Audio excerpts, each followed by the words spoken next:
Comenzando esta edición de Mesa Central por el 13, en simultáneo con Tele 13 Radio, por T13 en vivo, también en todas nuestras plataformas, en nuestra transmisión de YouTube, en todos lados. Esta edición dominical, prácticamente la última del año, porque el próximo domingo no tenemos Mesa Central, pero sí tenemos Mesa de Análisis hoy con Max Colodoro. ¿Cómo estás, Max? Muy bien, Iván, buenos días. Con Quique Mujica. Quique, ¿qué tal? Muy buenos días. Buenos días, Para Quique. que empecemos a desmenuzar esto. La última vez que nos vimos estábamos esa noche, que parece que fue hace como un mes, pero fue la semana pasada realmente. Es verdad.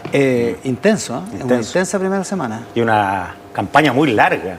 Yo no sé si es idea mía o la campaña como que se extendió más de la cuenta, ¿no? Es que empezó un poco antes, yo creo. Más que otros, ¿no? Más que 8 años, ¿no? Yo creo que empezó un poco antes porque el posicionamiento que llevaba a Evelyn Matei hasta el verano pasado fue un posicionamiento que de alguna manera anticipó Claro. El escenario preelectoral. Pareciera ser que la campaña partió cuando ella dice que no va a ser candidata a alcaldesa. ¿Y eso fue en septiembre? Claro, ¿Octubre? porque ahí pasó ¿Del año pasado? Del 2024. Claro. Claro, ahí pasó con rótulo ya de candidata. Porque Sí. deja la alcaldesa. Claro, porque no va a la alcaldía a la Claro. reelección porque va a ser candidata. Entonces, claro, eso está partido. De hecho, piensan que en enero está Evópoli proclamando a Matei como Sí. candidata. Entonces Imagínate. fue muy largo. Claro. En esa Un época año. pasamos por tantas cosas. Pasamos por Johannes Kaiser arriba, después por Kast arriba, ¿Sí? y así. Después por Janet Jara subiendo después de la primaria, ganando sorpresivamente la primaria. Todo eso culminó el domingo pasado. ¿Cómo has visto la primera semana del presidente electo? La vi bien, creo que ha sido una semana de señales importantes. Los rituales, los comentados ya rituales del primer momento de la conversación con el presidente de la República, con Gabriel Boric, la visita de Janet Jara el día de la elección. O sea, creo que en general las señales, el discurso presidencial del presidente electo el domingo en la noche, que creo que fue una señal importante. Pero yo soy de los que tengo claro, y creo que me imagino que todos tenemos claro, que estas señales de buena crianza duran muy poco. Sí, para Sí, ser obviamente. Obvio.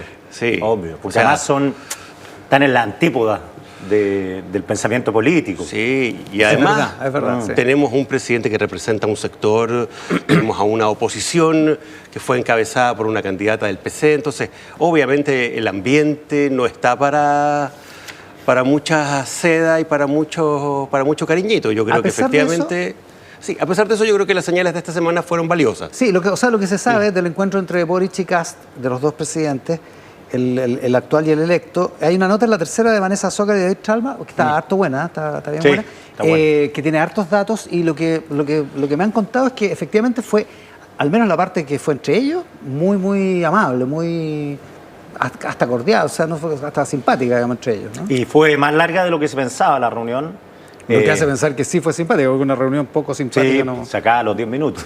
Claro. O sea, estoy muchas pensando lo que yo comentaba, mis amigos periodistas argentinos, que algunos vinieron, no entendían esta cordialidad expresada en el llamado por telefónico la misma noche, expresada también en la visita de Janet Jara al comando, porque me Eso decían... fue bien sorpresivo. Claro, pues me decían con un teléfono, o sea, en Argentina Cristina no llamaba a nadie, ni siquiera iba al cambio de mando, no había traspaso banda, nada.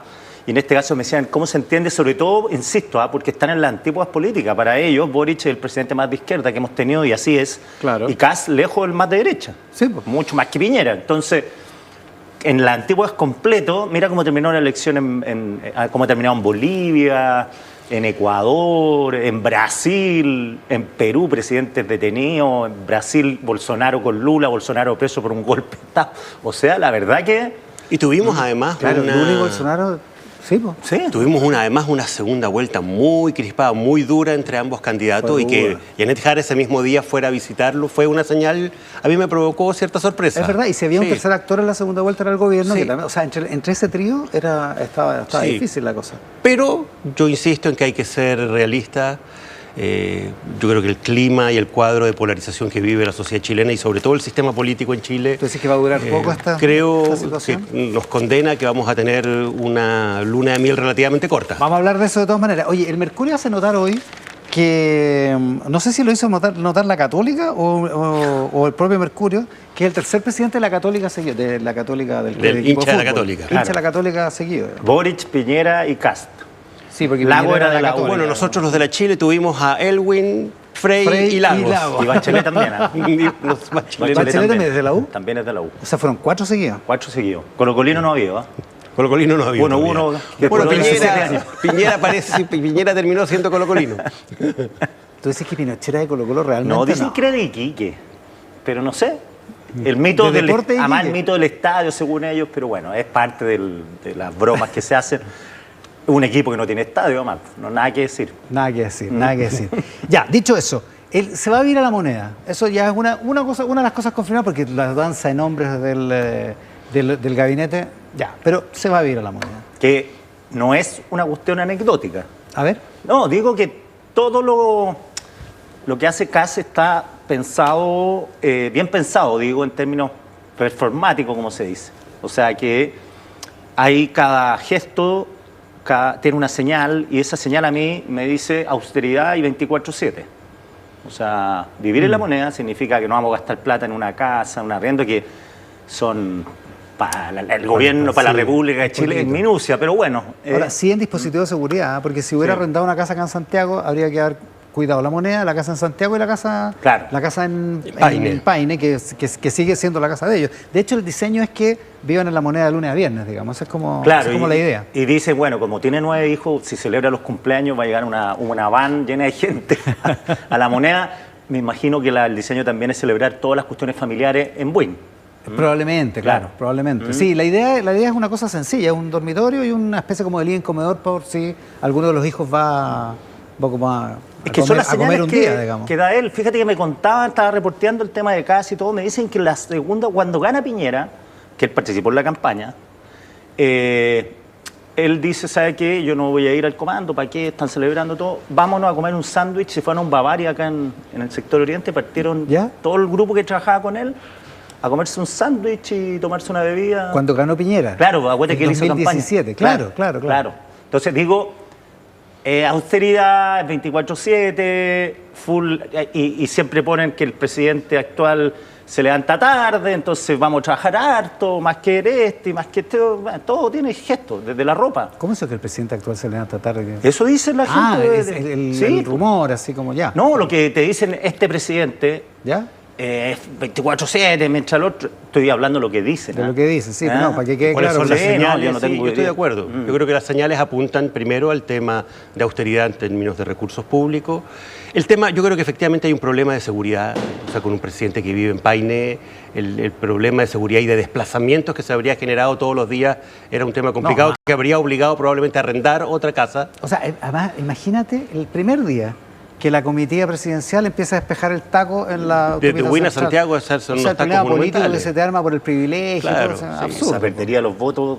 Es una lecera. Entonces eso habría obligado probablemente a tener que arrendar otra casa en Claro. Santiago y yo creo que es esa la señal que se quiere evitar. Y permite dominar la agenda, que fue lo que hizo Kast con bastante solvencia prácticamente toda la semana, ¿no? Sí, y ahora, yo igual le veo un inconveniente al hecho de que el presidente no pueda tener un espacio propio durante el día separado de su función de presidente. Porque si vive en la moneda, efectivamente va a tener que estar 24/7 conectado a sus obligaciones presidenciales y no tiene ningún espacio, ninguna posibilidad de desconexión a ninguna hora del día. Ahora, con el teléfono presidencial Sí, no hay nada que hacer, pero, digamos. O sea, con este aparato está ahí. Pero igual como señala el hecho de que el presidente esté trabajando todo el día en la moneda y vive en la moneda y duerme en la moneda, igual es una señal Claro, vamos a extraña. pasear un rato para relajarnos al patio de los naranjos. Tiene capilla dentro también. O sea, Hay tiene capilla. Él es bien católico. Bueno, y tienen que habilitar un Es bien espacio. bonita para la capilla de la moneda, todo esto. ¿eh? Tiene Sí, que es habilitar bien un bonita. espacio donde puedan vivir, que hoy día no existe en la moneda. No, eso. pues hoy día no existe. Se Ahora, ¿qué supone nombre que es capellana? donde funcionaba el gabinete de la primera dama cuando era Cecilia Morel. La primera Otra dama. señal también que nombra capellán de Capellán. la moneda. Eso siempre ha estado cargado de cura. O sea, la iglesia más progre, la iglesia menos progre. Si no nombra uno de Schoenstatt, que es su, Sí, bueno, es su efectivamente. carisma al interior Schoenstatt de pasa la a tener, religión católica. a partir de esta elección presidencial, un rol importante en la política chilena que no había tenido nunca. Claro. Que no, sí, pues no lo había tenido nunca. Oye, a propósito, el presidente electo le dio una entrevista a Tele 13 esta noche, se emite completa Y a propósito de eso, de vivir en la moneda, de cómo va a ser el gobierno, le preguntamos sobre el sueldo. Viste que a partir de marzo esto está definido por una comisión especial, Sí, que es la presidencia de Larraín. viene ecuménica. Exactamente, súper transversal. Decidieron que los sueldos de los principales cargos del Estado se aumentaban, incluyendo el del presidente de la República. Entre otras cosas, le preguntamos por eso al presidente electo José Antonio Kast. Esto es un adelanto, la entrevista va esta noche en Tele 13 Central. Mira. Va a asumir y sube el sueldo por una recomendación de una comisión que hizo un estudio respecto de los sueldos del Estado, particularmente de las máximas autoridades, y el sueldo del presidente va a subir. ¿Se va a bajar el sueldo? ¿Va a aceptar ese aumento de sueldo? Nosotros nunca hemos señalado lo que algunos plantearon. Nosotros lo que hemos dicho es que vamos a trabajar firme en contra de que el Estado sea una agencia de empleos y que vengan los familiares por el vínculo familiar, que vengan los amigos por el vínculo de la amistad.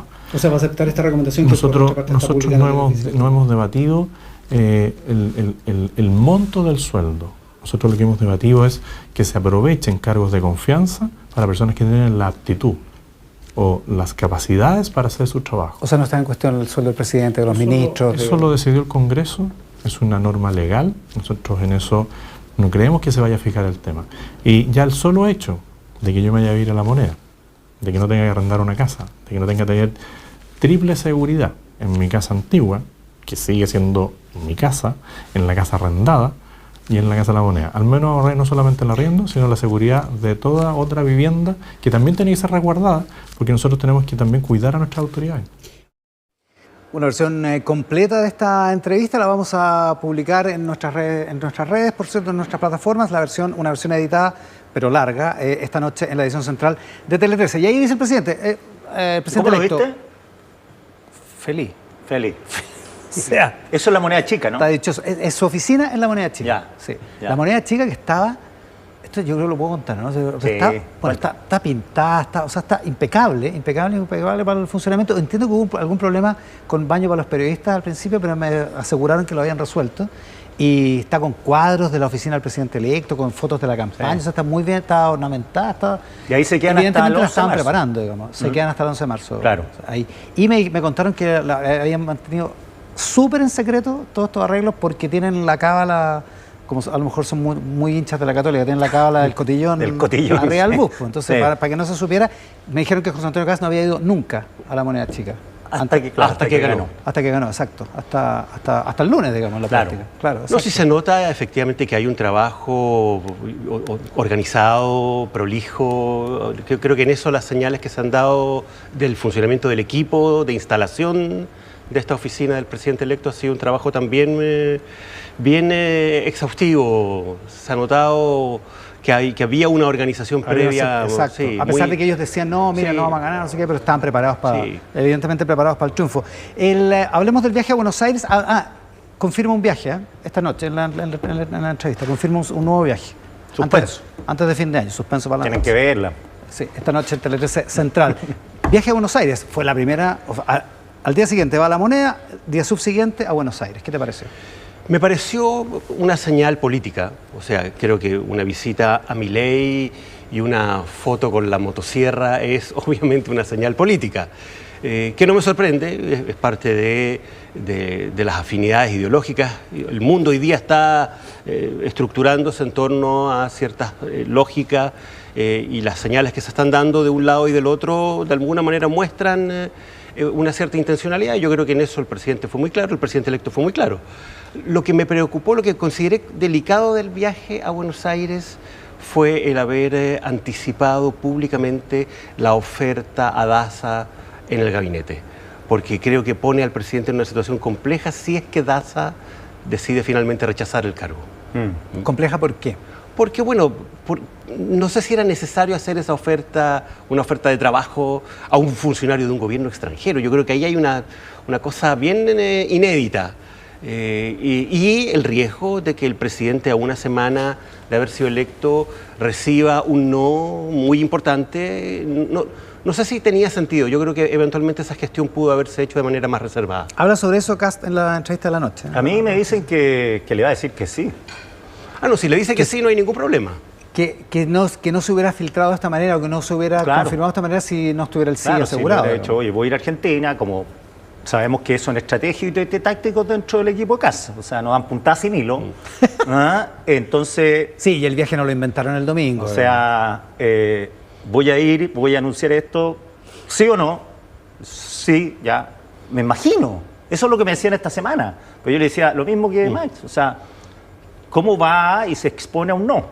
Porque a los ministros, a los presidentes no se les dice que no. Daza es una persona de su entorno. Ya había participado en participó una campaña previa. En la campaña previa. Él dice que son amigos, ¿ah?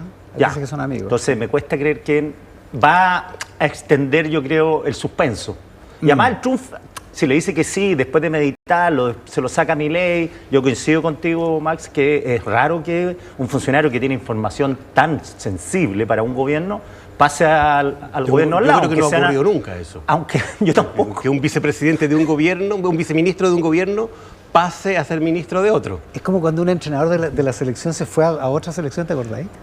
Pero O- ni o siquiera. se vino a- Es bien Peor, extraño. es raro. No, sí es raro. Es raro. Puede ser raro. Bueno, evidentemente el gobierno entrante no lo considera raro, digamos. No, porque además están corriendo los cercos de lo posible y lo imposible, que tienen los gobiernos que vienen a cambiar de mano. O sea, ¿quién dice, va a vivir en la moneda? No, no se puede vivir en la moneda. Sí, va a vivir en la moneda. Hace esto, va a Argentina inmediatamente, no se puede sacar la foto con la motocicleta, se saca Ahora, la foto. Es un buen esto- punto, perdona, un buen punto. Es que Kast dijo, me han dicho un montón que no se puede vivir en la moneda. Se puede hacer, pues. Claro. Esto Max. refuerza también la idea de que entre el gobierno de Milei y el gobierno de José Antonio Kast, al menos en los temas económicos, va a haber una afinidad Completa. programática y ideológica bien importante. Que hay que ver la gradualidad. Yo creo que acá la gradualidad es más pausada, en el sentido que no hay una situación Como la que se está lo que viviendo tenía en Argentina. Milei, aquí tenemos un gobierno de emergencia por el tema de la delincuencia, lo que tenía Milei, un gobierno de emergencia por el tema económico. Es que, bueno, es que cuando tú hablas con la gente ligada como al presidente, al republicano, se entiende que, como decía el Quique el otro día, no es Cristian Valenzuela, porque siempre piensan que, Claro. que hablamos con Cristian, que es nuestro panelista en Tele 13 Radio, cargo del que me parece que se está despidiendo. Te dicen que efectivamente hay afinidad, pero que la situación argentina comparada con la situación es chilena comparable. o sea, no hay No hay cómo. comparación. Exacto. Ahora, dicho eso, controló la agenda también con el viaje, digamos, Sí. incluyendo la foto con la motosierra. Sí, estoy de acuerdo. Es que yo creo que las señales que el gobierno ha dado esta semana, el gobierno electo, son señales potentes, desde el punto de vista ideológico, simbólico. Son señales que de alguna manera apuntan en una dirección estratégica bien clara. Y además te fijas que con la irrupción, el manejo de agenda, la presencia del presidente inmediato, claro, pasa lo de Gendarmería y uno se pregunta, bueno, ¿a quién le voy a buscar la cuña? ¿A quién le busco la solución? Cierto que el presidente Boric va a gobernar hasta el último día, cierto, pero la realidad es distinta. Entonces, ¿qué me interesa? ¿Lo que va a hacer Kast con Gendarmería desde marzo? Entonces hay como un periodo interregno que se ha discutido que es muy largo, algunos lo consideran muy Es muy largo. En otros O sea, países son en términos 15 días. comparativos es muy largo. Es largo, son casi 3 meses. Hay un dato bueno en la nota de la tercera sobre la reunión Boric-Kast, que es que Álvaro Elizalde llamó de madrugada, porque la operación Apocalipsis fue de madrugada, fue en la noche, que llamó a Claudio Alvarado, que es su enlace, su contraparte en el gobierno entrante, para advertirle que esto iba a pasar, digamos. O sea, que se consideró como un gesto... Que ya hay cierta coordinación. Claro, un gesto de amabilidad. Y de hecho, el presidente Boric, cuando fue la operación Apocalipsis, compareció en La Moneda como a la 1 de la tarde, 1:30 de la tarde, habló sobre esto y dijo que él el día anterior había hablado con Kast, porque esto fue el martes, que el lunes habían hablado con Kast y que había hablado sobre la idea de una reforma constitucional para pasar Gendarmería al Ministerio de Seguridad. Claro, no, sí, por eso digo que es una... Bueno, lo vivimos también con el tema del terremoto, donde estaba presidiendo Michelle Bachelet y Piñera había sido electo. Claro. Y confluían Sí, claro. las pautas, confluían los encuentros. ¿Quién va a la ONEMI? Van los dos. Entonces, la diferencia es que en ese momento era una cuestión exógena que obligó, obviamente, al presidente Piñera a apurar su asunción. Pero en este caso, más bien, Kast tenía dos posibilidades. O bajaba la intensidad durante estos días, pero no.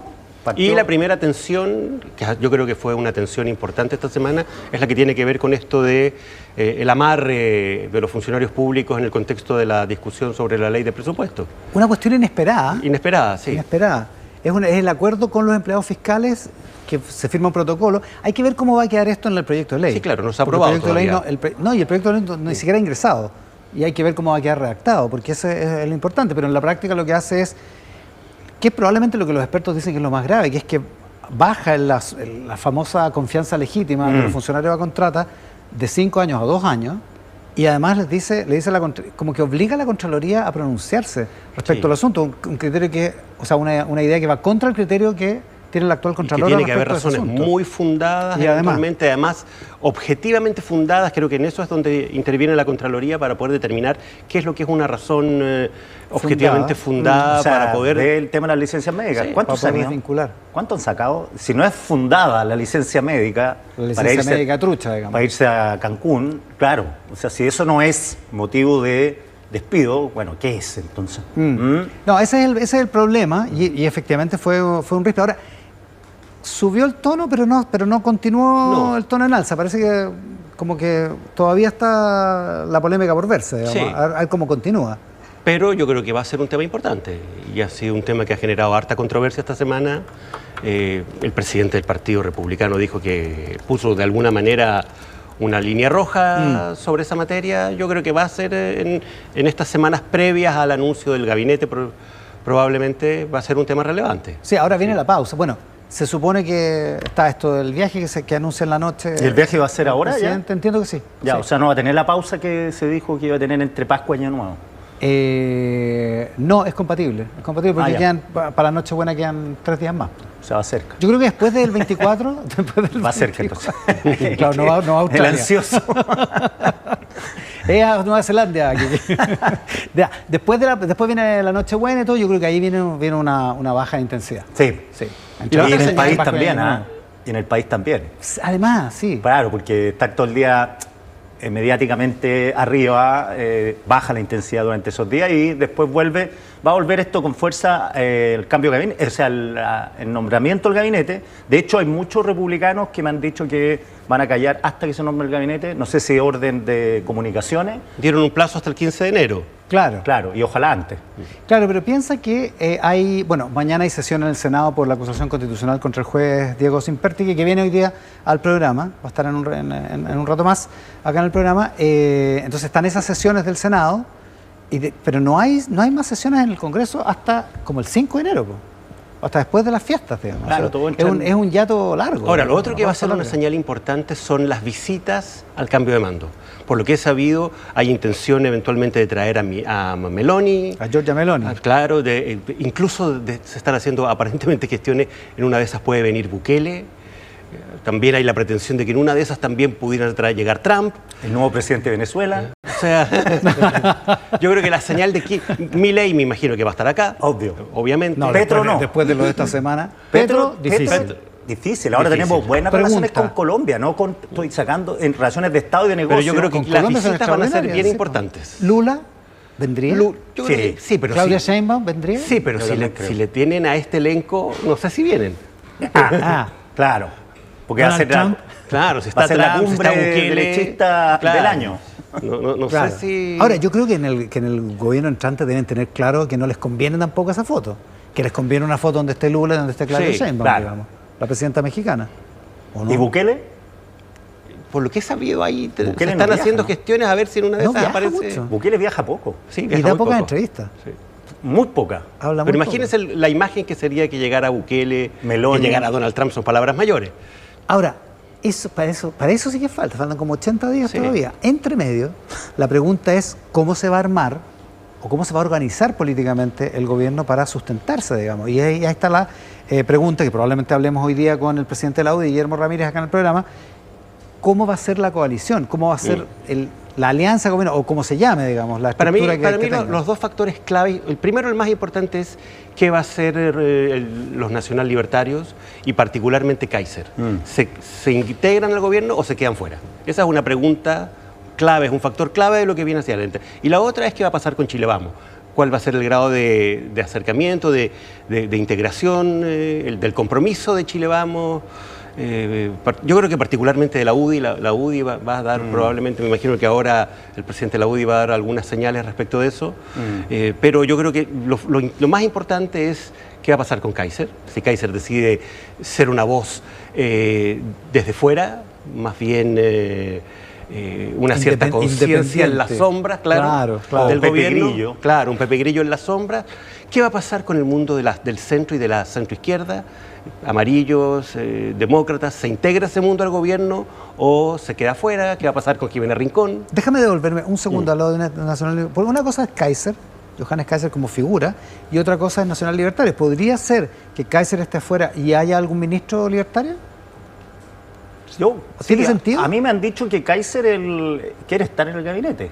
Ahora, es distinto las decisiones que tome, en todo esto hay evaluaciones y lo que piensan hoy día puede cambiar mañana. Los hermanos de Kaiser dijeron que preferían a Kaiser fuera del O sea, gobierno. Axel Kaiser fue clarito. Y Dijo, Vanessa si también. a Kass le va mal, está Johannes. Y si a Kass le va bien, está Johannes. Entonces Johannes para afuera a mirar si anda bien o mal la cosa. Y Vanessa hay que ver. Kaiser, la senadora electa, le recomendó también quedarse fuera del gabinete. Sí. Hay que ver también lo que piensa el presidente electo, digamos. Además, Sí. porque Además. dicen que le han ofrecido el Ministerio de Defensa. O que él habría pedido el Ministerio de Defensa. Pero yo creo que para el diseño político del gobierno, ¿qué va a pasar con Libertario? Es un tema relevante y con la figura de Kaiser. ¿Qué va a pasar con Chile Vamos? ¿Cuál es el grado de integración que va a tener Chile Vamos? Y lo que pasa con el centro y con este rescoldo de la centroizquierda que quedó ahí un poco. Ahora, todo esto a la depende deriva. Rescoldo, buen concepto, el rescoldo. No sé si es muy halagador. No, pero me refiero pero que un hay buen ahí concepto. son dos partidos que lamentablemente quedaron fuera de la legalidad. Claro. No, lo que voy Demócratas también, y esto amarillos. depende de cómo le haya al gobierno también, porque con el camión de votos que tiene Kass hoy, claro, van todos a conversar, a buscar la alianza. Todos lo encuentran simpático. Espérate un año más, si la cosa anda bien o mal. Recordemos cómo fue la relación también que tuvo Boric con el socialismo democrático y cómo está terminando esa relación, con vos van, con vos vienen.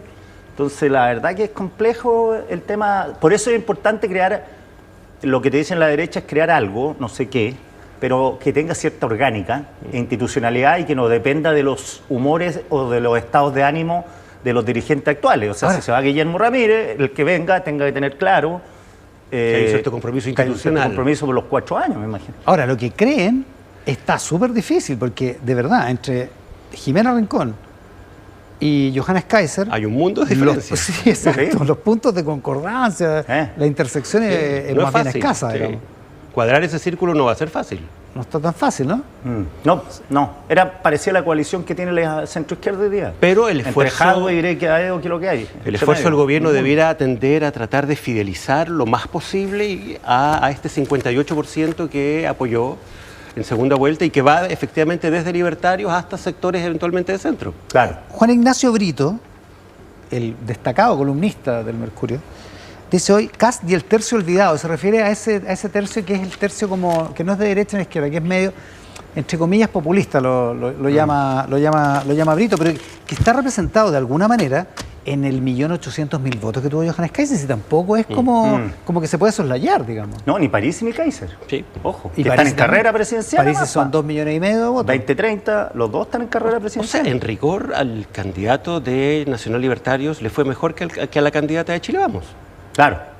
Por lo En pronto. la primera vuelta. para empezar. Esa es la realidad. Claro. Claro, y eso es lo que habría que empezar Sí, a ver cómo aquilatar, se- para ver cómo se... cómo Claro, se además se cristaliza- dice, la cómo cristaliza coalición eso, Chile claro. Vamos, la coalición son dos partidos. Evópolis están peleándola para continuar. Dicen que hasta a mediados de año se podría saber si recogen su apelación de que ellos tienen 4 parlamentarios, a diferencia de lo que... Pero dicho esto, son dos partidos que, como dice Max, sacaron una votación muy escuálida Sí. como candidato presidencial. En parlamentaria Es otra cosa. Es otra cosa. Claro.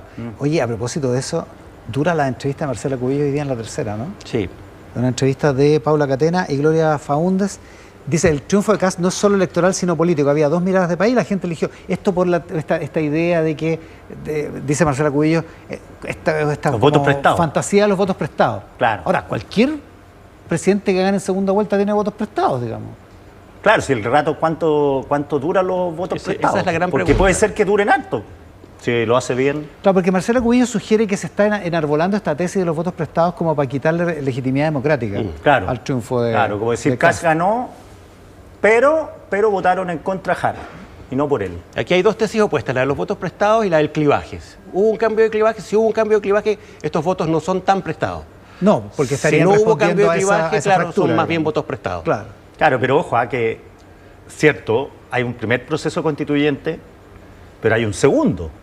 Y ahí el segundo, la gente votó en contra de la propuesta republicana. Sí. O sea, no es que vengamos con una oleada de triunfos de los republicanos permanentes.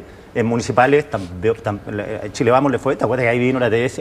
Listo, se acabó la moderación, Matei candidato y va a ganar. Porque a Chile Vamos le fue razonablemente bien. Y a Republicano no tan bien como todos pensaban. Exactamente. Dicho todo eso, bueno, les recordamos, hoy en la noche en la edición central de Tele 13, la entrevista con el presidente electo José Antonio Kast.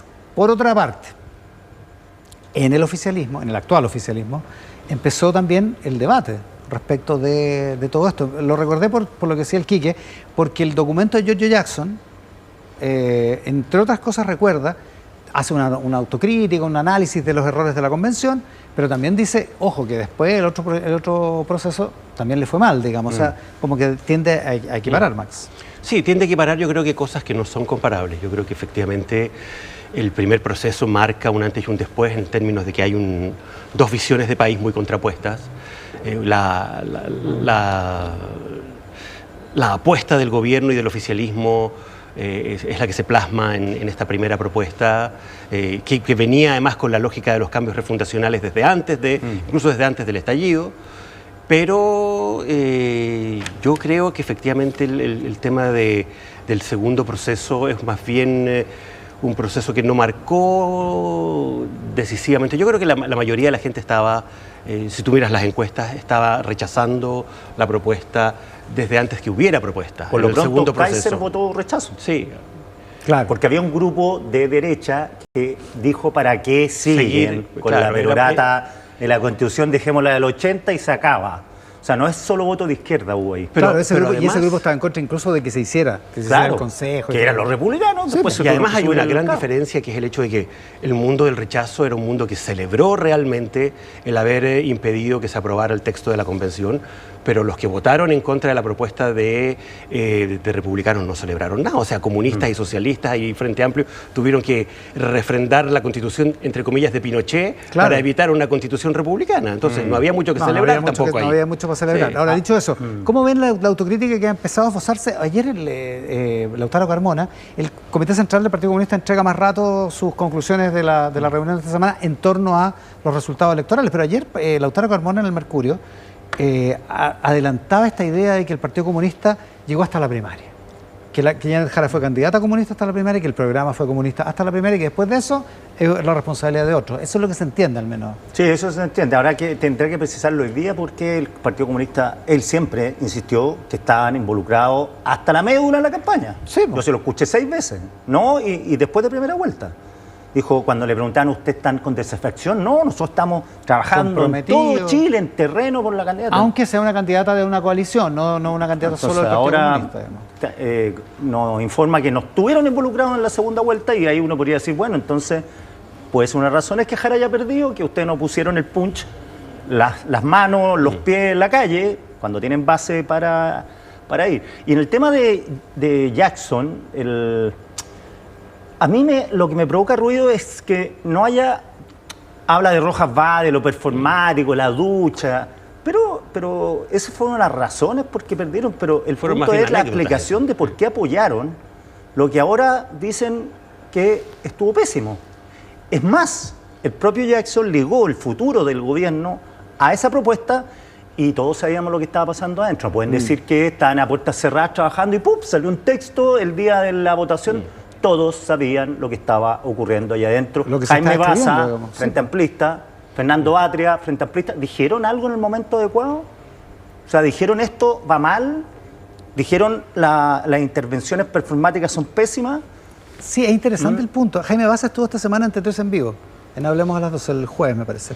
Y él como que de alguna forma desliza esta idea de que los independientes, yo supongo que hay que leer la lista del pueblo. Que ellos fueron los verdaderos responsables, porque ellos tenían el liderazgo, la mayoría. Pero lo que dice Quique es cierto, no hubo ninguna crítica en ese momento a lo que estaba haciendo la lista del pueblo. Cero. Lo único es que de ningún sector. Los socialistas, pero bien así como en el pasillo, comentaban, y esto se activó, la operación, vamos viendo lo que está pasando en el Congreso, con la asunción de Elizalde como presidente del Senado, con el apoyo de la UDI.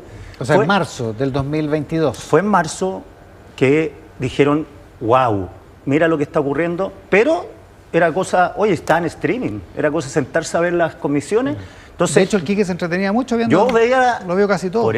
por eso reporté mucho eso y nadie puso la voz de alerta sobre la lista del pueblo. Es más, diría que se subyugaron a los encantos de estos novicios en política, independientes, que ahora lo critican, y lo veían como ángeles divinos que tenían derecho a decir lo que quisieran porque eran la cara de octubre, Hoy día- puesta ahí. Yo sinceramente Sí, Max. creo que entrar en una discusión si es más responsable el PC o el Frente Amplio o el socialismo democrático, la verdad es quitarle el bulto. O sea, aquí es el oficialismo en su conjunto el responsable de este resultado y los responsables de haber apoyado el estallido social y después haber apoyado el proceso de la convención son todo el conjunto de los actores, desde la democracia cristiana hasta el Partido Comunista, la Claro, verdad. por acción o por omisión. Claro, de Hartos por distintas omisión. formas, pero en rigor echarse la culpa unos a otros a estas alturas no tiene ningún sentido, a mi juicio. ¿Qué saldrá de todo esto? Porque muchas veces hemos estado en este trance, ¿no? Que el bloque que pierde dice,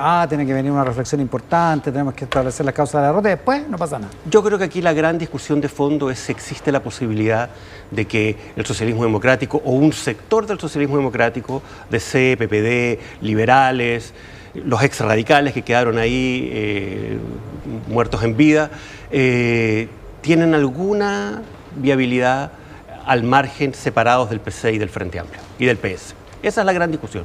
Yo creo que todo lo demás, como diría el expresidente Lagos, es música. Ahora yo creo que Peccata minuta. esta autoflagelancia va a durar hasta que Bodanovich empiece a aparecer en la encuesta como candidato presidenciable viable y listo, vamos de nuevo a la moneda. Bodanovich Tomás. ¿O Bodanovich Paulina, No, que es Tomás, la que Tomás. viene al programa más rato? O Paulina, da lo mismo. Si esto Después- pasa, con Bachelet pasaba lo mismo. ¿Para qué vamos a discutir si tenemos a Bachelet? Perdimos el gobierno, pero Bachelet va a salir de nuevo. Perdimos el 2010, pero Yo Bachelet va a ganar. sinceramente, en función de lo que fueron los resultados, veo muy difícil que exista la posibilidad de un socialismo democrático separado del PC y del Frente Amplio en términos de una proyección. Sí, Sí, porque no. O sea, la DC quedó con un 4% en la Cámara. El PPD quedó 8 con diputados, eso sí. Sí, pero 4%. PPD 4%, el PS 6% en la Cámara. O sea, ¿qué posibilidad tienen de aspirar a ser gobierno, a ser mayoría absoluta, Con esos si no es en un porcentajes? acuerdo estratégico con el PC y el Frente Amplio? No, además el Frente Amplio es la bancada más grande, ¿no? Sí. 17 Lo veo, hoy día al menos lo veo muy difícil, muy inviable. Claro, porque tienen que la correlación de fuerza, el Frente Amplio es lo más grande que hay ahí. Sí. Entonces ahí está, y más encima, tienen candidatos presenciales para la próxima. Por lo pronto, los dos croatas, Boric y Bodanovich, Tomás, pueden estar en carrera y La eso... cumbre croata, está buena esa. O sea, bueno, una primaria El croata. la primaria croata. por lo que he sabido, el PC también tiene una precandidata importante para la próxima elección presidencial, que es la senadora electa por Valparaíso más votada, Carol Cariola. Claro, Wow. claro. Y son Ahora, candidatos a mí fuertes. me parece una obscenidad que estemos hablando del 2030. Sí, obvio, A es, esta altura. es poco, Pero- poco oficioso. No lo digo yo, lo decía la presidenta del Frente Amplio, Constanza Martínez, la evaluación de lo que ha pasado en el último tiempo. Decía, nosotros tuvimos el presidente más joven de la historia y tenemos el político mejor evaluado de Chile, Tomás Bodanovich. Lo dijo ella. Ese es el Frente Amplio. Sí. Con Quique Mujica, con Max Colodro. Entonces, la mesa de análisis de hoy, recuerden, hoy día a las 21, en Tele 13 de Central, entrevista con el presidente electo José Antonio Kast. Y en el siguiente bloque de Mesa Central, el juez de la Corte Suprema, Diego Simpertigue, con un sumario, con una investigación interna del Poder Judicial y con una acusación constitucional que pasa mañana al Senado de la República. El juez Simpertigue habla de todas las dudas que deja el caso que lo rodea. Max, Quique. Muy Muchas buenos gracias por días. estar con Muy nosotros buenos hoy día. días. Nos vamos a la pausa en esta edición de Mesa Central por la pantalla del 13 en simultáneo con T13 en vivo y Tele 13 Radio. La pausa y estamos de vuelta con más Mesa Central. En el estudio, en esta edición de Mesa Central por el 13, por Tele 13 Radio y por T13 en vivo, el ministro de la Corte Suprema, Diego Simpertigue. Ministro, muchísimas gracias por la gentileza de estar acá. Buenos días. Muchas gracias a ustedes. Oiga, lo primero, una duda que hemos tenido todo este tiempo. ¿Cómo se pronuncia su apellido? Tenemos la lista tilde, porque hay unos escritos que tiene tildes, la E, entonces sería Sí. Simpertigue. Es ¿Cómo? Simpertigue. Es Simpertigue, Sí. ya, aclarado, Diego definitivo. Simpertigue. Ya, así le vamos a decir de ahora en adelante. Mañana se juega su destino en el Senado. Lo de la Cámara el lunes pasado es inédito, 132-0. O sea, digo, Sí. lo tiene difícil mañana. Claro. ¿Cómo lo ves? Bueno, la verdad es que lo de la Cámara es esperable cuando hay 3 capítulos de acusación y si pudiera tener alguna duda, alguna dificultad o un parlamentario quisiera aclarar algo, lo mejor es que en definitiva sea el Senado quien tome la decisión al final. De Así tal lo lee forma, usted. No me llamó la Ahora, atención. yo nunca había visto una acusación con 0 abstención y 0 voto en contra, digamos. Bueno, O sea, digo, no es precisamente un respaldo. claro. No, pero la verdad es que se presentaron todos los documentos, se dijo todo lo que había que decir y a mí me llama la atención también la votación, porque yo pensé que se podría haber revisado de mejor manera lo que se acompañó, las explicaciones que se dieron seguramente, si no los convencieron, a lo menos no sembraron la duda, o sea, a lo menos sembraron la duda y por lo tanto lo lógico es que el día de mañana el Senado, dentro de su ámbito, sus facultades y pensando en que lo que yo espero, digamos, que haya una mayor reflexión, equilibrio y desarrollo de los argumentos, pudiera, y es lo que yo espero, que los senadores puedan valorar de una manera distinta lo que ha ocurrido. Porque en mi concepto, aquí no ha habido ninguna irregularidad, no ha habido nada que hacer. Vamos a revisar lo que de las acusaciones y todo eso, a ver cuál es su versión del asunto. Pero usted llega a esto después de una trayectoria larga como juez. Sí. Usted lleva algunos años en la Suprema, pero tiene una trayectoria mucho más larga que eso. ¿Qué le parece estar metido en esto después de tantos años? Bueno, voy a cumplir casi 45 años de servicio público desde la universidad que yo estoy en el Poder Judicial. Yo espero que se tome en cuenta, primero, toda mi vida yo la he dedicado al Poder Judicial. O sea, mañana, tarde y noche, tanto decir que incluso yo he sido 13 años secretario general de la Asociación de Magistrados. En 2 periodos presidente de la Asociación de Magistrados, he luchado incansablemente por la independencia y por el respeto a los jueces. Yo participé en la creación, colaboré en la creación de la Academia Judicial, yo participé y colaboré también en la reforma procesal penal, en la reforma de familia y actualmente estoy trabajando ya hace 3 años o algo más en materias de infancia y las materias de infancia a mí me interesan especialmente y yo creo que hemos hecho un trabajo adecuado, importante, pero que lamentablemente no ha sido dado a conocer como yo quisiera. Y que sus actos hoy lo tengan en una situación que desprestigie al Poder Judicial, ¿qué le parece? Terrible, o sea, porque me parece primero tremendamente injusto, me parece que no corresponde a la realidad y lo que para mí se hizo o se desarrolló en un ambiente normal, porque ahora lo que están haciendo es evaluando lo que pasó hace algún tiempo atrás, pero con la mirada de ahora. O sea, con las investigaciones de ahora, con personas que están en prisión preventiva, pero sin embargo, en el momento en que ocurrieron estos hechos que a mí me imputan como irregulares, que no lo son, no había ninguna normalidad, no había nadie investigado, no había por qué sospechar de nada y actuando de buena fe.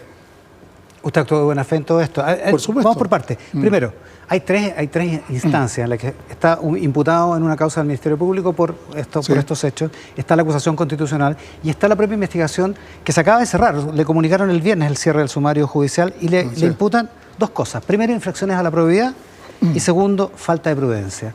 Hablemos de las infracciones a la probidad. Esto es no haberse abstenido en causas donde usted tenía relación con los abogados participantes. Claro.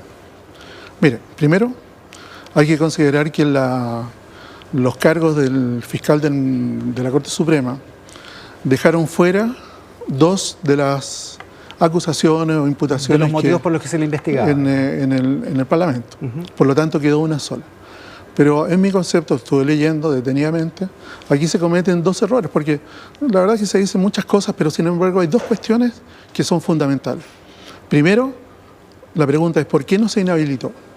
Segundo, si es que el relator o la relatora no le dio la información que usted esperaba. ¿A usted como juez? Como juez, para inhabilitarme o no en una causa determinada. El juez, bueno, el fiscal dice no haber hecho constar su inhabilidad previo entrar al conocimiento de la causa rol número 4, claro. No sé cuánto. ¿Usted no sabía que los abogados eran Lagos y Vargas? Yo no lo sabía y explico por qué. Resulta que yo pertenecía a la 4ª sala de la Corte Suprema y esto ocurrió en la 3ª sala. Y el presidente de la Corte Suprema es quien ordena la integración de salas diariamente. Claro. Y yo en 2 oportunidades llegué a esa 3ª sala por orden del presidente de la Corte Suprema. Y en la otra oportunidad, yo llegué 3 días antes a integrar la tercera sala. Entonces, ¿qué es lo que se deduce de lo que señala o de la argumentación del fiscal de la Corte Suprema?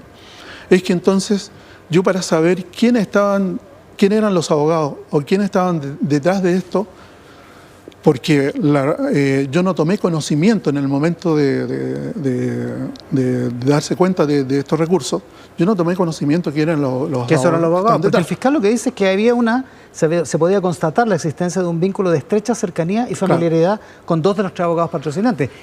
Primero, ¿esa cercanía y estrecha familiaridad existía? No. ¿Cómo no?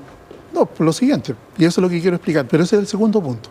El primer punto, ¿por qué yo no tomé conocimiento de esto? Mire, lo que me están exigiendo, si es que se acoge ese argumento, es que yo haga gestiones previas para saber quién eran los abogados, de qué causa se trataba y qué relaciones había entre los abogados y otros más. Usted llega a una sala, sí, se informa la causa, sí, lo que tienen que decidir los jueces. Y eso es todo para mí. ¿Y en la relación no se dice los abogados son tales y cuales?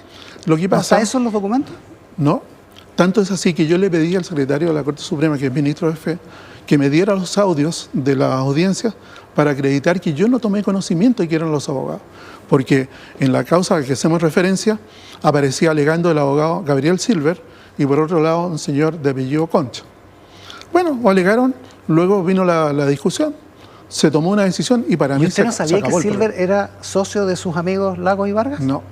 Y tanto así que ni siquiera conocía a Silver salvo por la información periódica, porque él fue diputado y además porque quizá en alguna oportunidad pude haberme cruzado con él y haber sabido que él ejercía la profesión. Pero sin embargo, esta relación, mire, vamos al punto de la estrecha familiaridad que aquí han hecho referencia. Mire, el fiscal la hace. El fiscal, sí. Mire, sí, no yo, son palabras del fiscal. Sí. Mire, primero hay que hacer algunas distinciones que espero ser muy claro. Una cuestión es tener una cercanía con una persona. Otra cuestión distinta es tener una cercanía de orden profesional con otra persona. Otra cosa distinta es tener un grado de amistad. Otra cosa distinta es tener un grado de amistad íntima y otra cosa distinta es estrecha familiaridad, que es lo último y que en definitiva el Código Orgánico de Tribunales señala que uno debería inhabilitarse en ese caso. Yo no quiero explicar cada asunto, pero le voy a decir algo que yo dije en el Pleno de la Corte Suprema en una oportunidad hace unos meses atrás. Porque estábamos discutiendo otras cuestiones. Yo le dije, mire, nosotros aquí estamos todos los días juntos, todos los días, trabajando durante todo el año. Luego, seguramente nos tomamos un café, nos tomamos un té. Luego, muchas veces almorzamos juntos para ver los problemas de funcionamiento de la sala. Luego, muchas veces han ido a cumpleaños, a festividades de distinto tipo entre ustedes mismos. Entre los miembros del Pleno. Entre los miembros del Pleno. Y también han viajado juntos. Yo, con los ministros de la Corte Suprema, creo haber viajado en 2 oportunidades por alguna razón. Y yo les pregunté, bueno, el hecho de tener este tipo de vinculaciones significa que nosotros tenemos lazos de estrecha familiaridad. Bueno, en general uno viaja con gente con la que tiene familiaridad y simpatía, pues si no, imagínese lo que sería una tortura. Es que el concepto de familiaridad es distinto. A ver. El concepto de familiaridad significa que yo tengo conocimiento íntimo de usted y de su familia.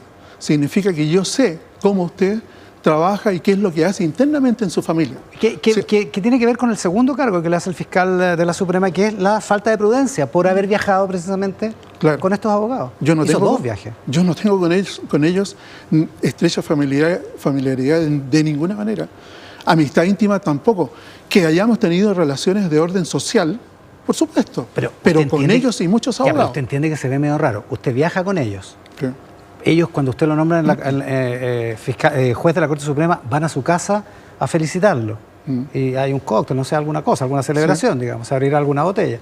Si eso no es familiaridad, ministro.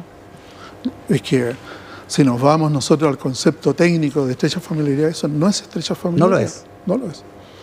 Es cuestión de revisar los antecedentes, los documentos, los estudios académicos sobre el punto y tendríamos que llegar a la conclusión que no lo es. Entonces, el fiscal incluso, perdón, sí, una cosa. El fiscal incluso llega a decir, fiscal de la Corte Suprema, ¿sí?, que por el hecho de haber viajado en una oportunidad con estas personas, ya estaríamos dentro del concepto de estrecha familiaridad, lo que no es real. O sea, bueno, eso no corresponde. Pero usted entiende que para todos los que simples cristianos que miramos de fuera esto, viajar a Europa con una persona o sea, uno viaja con gente de confianza, uno no viaja con desconocidos. Mire, a ver, me quiero centrar en este punto y paso a lo siguiente. Resulta que se han enredado las situaciones y cuestiones que para algunos son ambiguas y poco claras, la verdad es que son muy clarísimas. Con mi pareja, con mi señora, nosotros preparamos las vacaciones en esta oportunidad. Y resulta que estas otras personas con las cuales teníamos alguna cercanía o relaciones de orden social, en un momento determinado se enteran que nosotros vamos de viaje y ellos se agregaron a una parte de nuestras vacaciones. Se suman. Nunca viajamos con ellos a Europa. Y en segundo lugar, cuando terminó este sea, hicieron viaje, la parte del crucero, digamos. solamente esto. Pero después del crucero, con mi señora viajamos a Viena y a Praga. Ellos nunca estuvieron ahí. Y cuando regresamos a Chile, ellos lo hicieron por su parte, que ni siquiera nos enteramos. Ya, pero el fiscal de la Suprema que sabe eso, igual considera que es una falta de prudencia, digamos. Es un error. Es un error Y eso del es lo que fiscal. vamos a mostrar, ¿sí? Oye, aclaremos las cosas. ¿Usted era amigo de Eduardo Lago o es amigo de Eduardo Lago? ¿Y O de sea, Mario Vargas? A ver, lo que yo le tengo que decir claramente es que a ellos los conocí, con ellos tenía relaciones de orden social, pero de ahí a que si usted asimila la situación de amigos a estrecha familiaridad o amistad íntima... No le contaba su intimidad, digamos. No, Ya. Y por ningún motivo. ¿Con Ángela Vivanco era amigo? Nada. Con Ángela... Nada. Solo relaciones sociales, digamos. Solo relaciones sociales y las mejores relaciones sociales en la sala, por lo menos cuando estuve con ellos. ¿Y con el ex juez de la Corte de Apelaciones, Antonio Ulloa? Al ex juez yo lo conocí o lo conozco de hace 30 años, 40 años, especialmente por la Asociación de Magistrados. Y la relación que tengo con él es la misma relación que tengo con cientos de jueces, especialmente ministros de Corte de Apelaciones. ¿Pero le pidió a Ulloa que lo ayudara No. para ser nombrado en la Corte Suprema? Por ningún motivo. Yo nunca hablé con él ni nunca habló conmigo sobre esos temas. ¿Nunca? Sobre mi nombramiento. ¿Cómo votó en el pleno? En el pleno que se vio el caso de Antonio Ulloa, ¿votó a favor de él? A ver, yo no voté por la remoción de él, si se Ya. quiere decir a favor, Ya. y por el siguiente motivo. Mire, en un pleno anterior, la Corte Suprema conoció de un sumario por la relación que él tenía con Hermosilla, con el señor Hermosilla. Bueno, sucede que en esa oportunidad el pleno lo revisó exhaustivamente y decidió bajarle la sanción de 4 meses a 2 meses. Sí. Ya. 2 meses de suspensión. 2 meses de suspensión. Yo no estuve en ese pleno, yo estaba de vacaciones.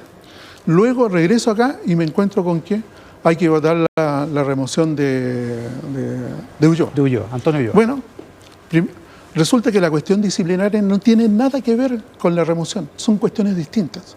En lo disciplinario usted investiga algo específico y ya lo había hecho la Corte Suprema. Luego en la remoción usted no solamente tiene ese antecedente. Perdone, pero yo no soy abogado, pero ¿no hicieron con Ángela Vivanco eso mismo?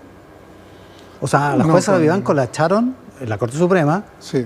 precisamente por una cuestión disciplinaria, por una cuestión de las acciones que había pero tenido. esa es una decisión en la que yo no participé. No, yo sé, pero es básicamente el mismo criterio, digamos. Lo que pasa es que usted dice, no, en el caso de Ulloa estamos discutiendo otra cosa y él tenía buenas calificaciones.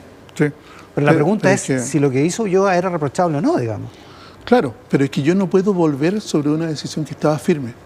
Y esa decisión firme... Ahora, 7 jueces de la Suprema sí dijeron que sí podían volver, digamos. Sí, bueno, tenemos opiniones distintas y eso es válido en un organismo colegiado.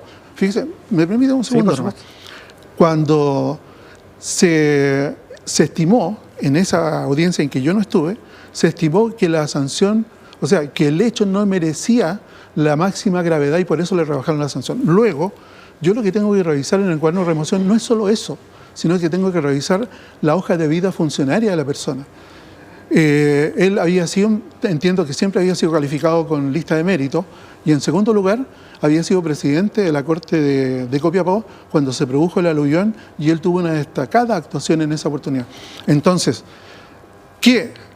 ¿a qué me obligaba esta decisión? Hay una cuestión de proporcionalidad, en donde si le bajan la sanción y estos otros antecedentes, yo podía estar por la remoción de él. Bueno, fue una cuestión subjetiva y cada uno lo decide. ¿Qué? Yo no le pregunté a nadie cómo decide. Que el Congreso lo haya echado, ¿qué le parece?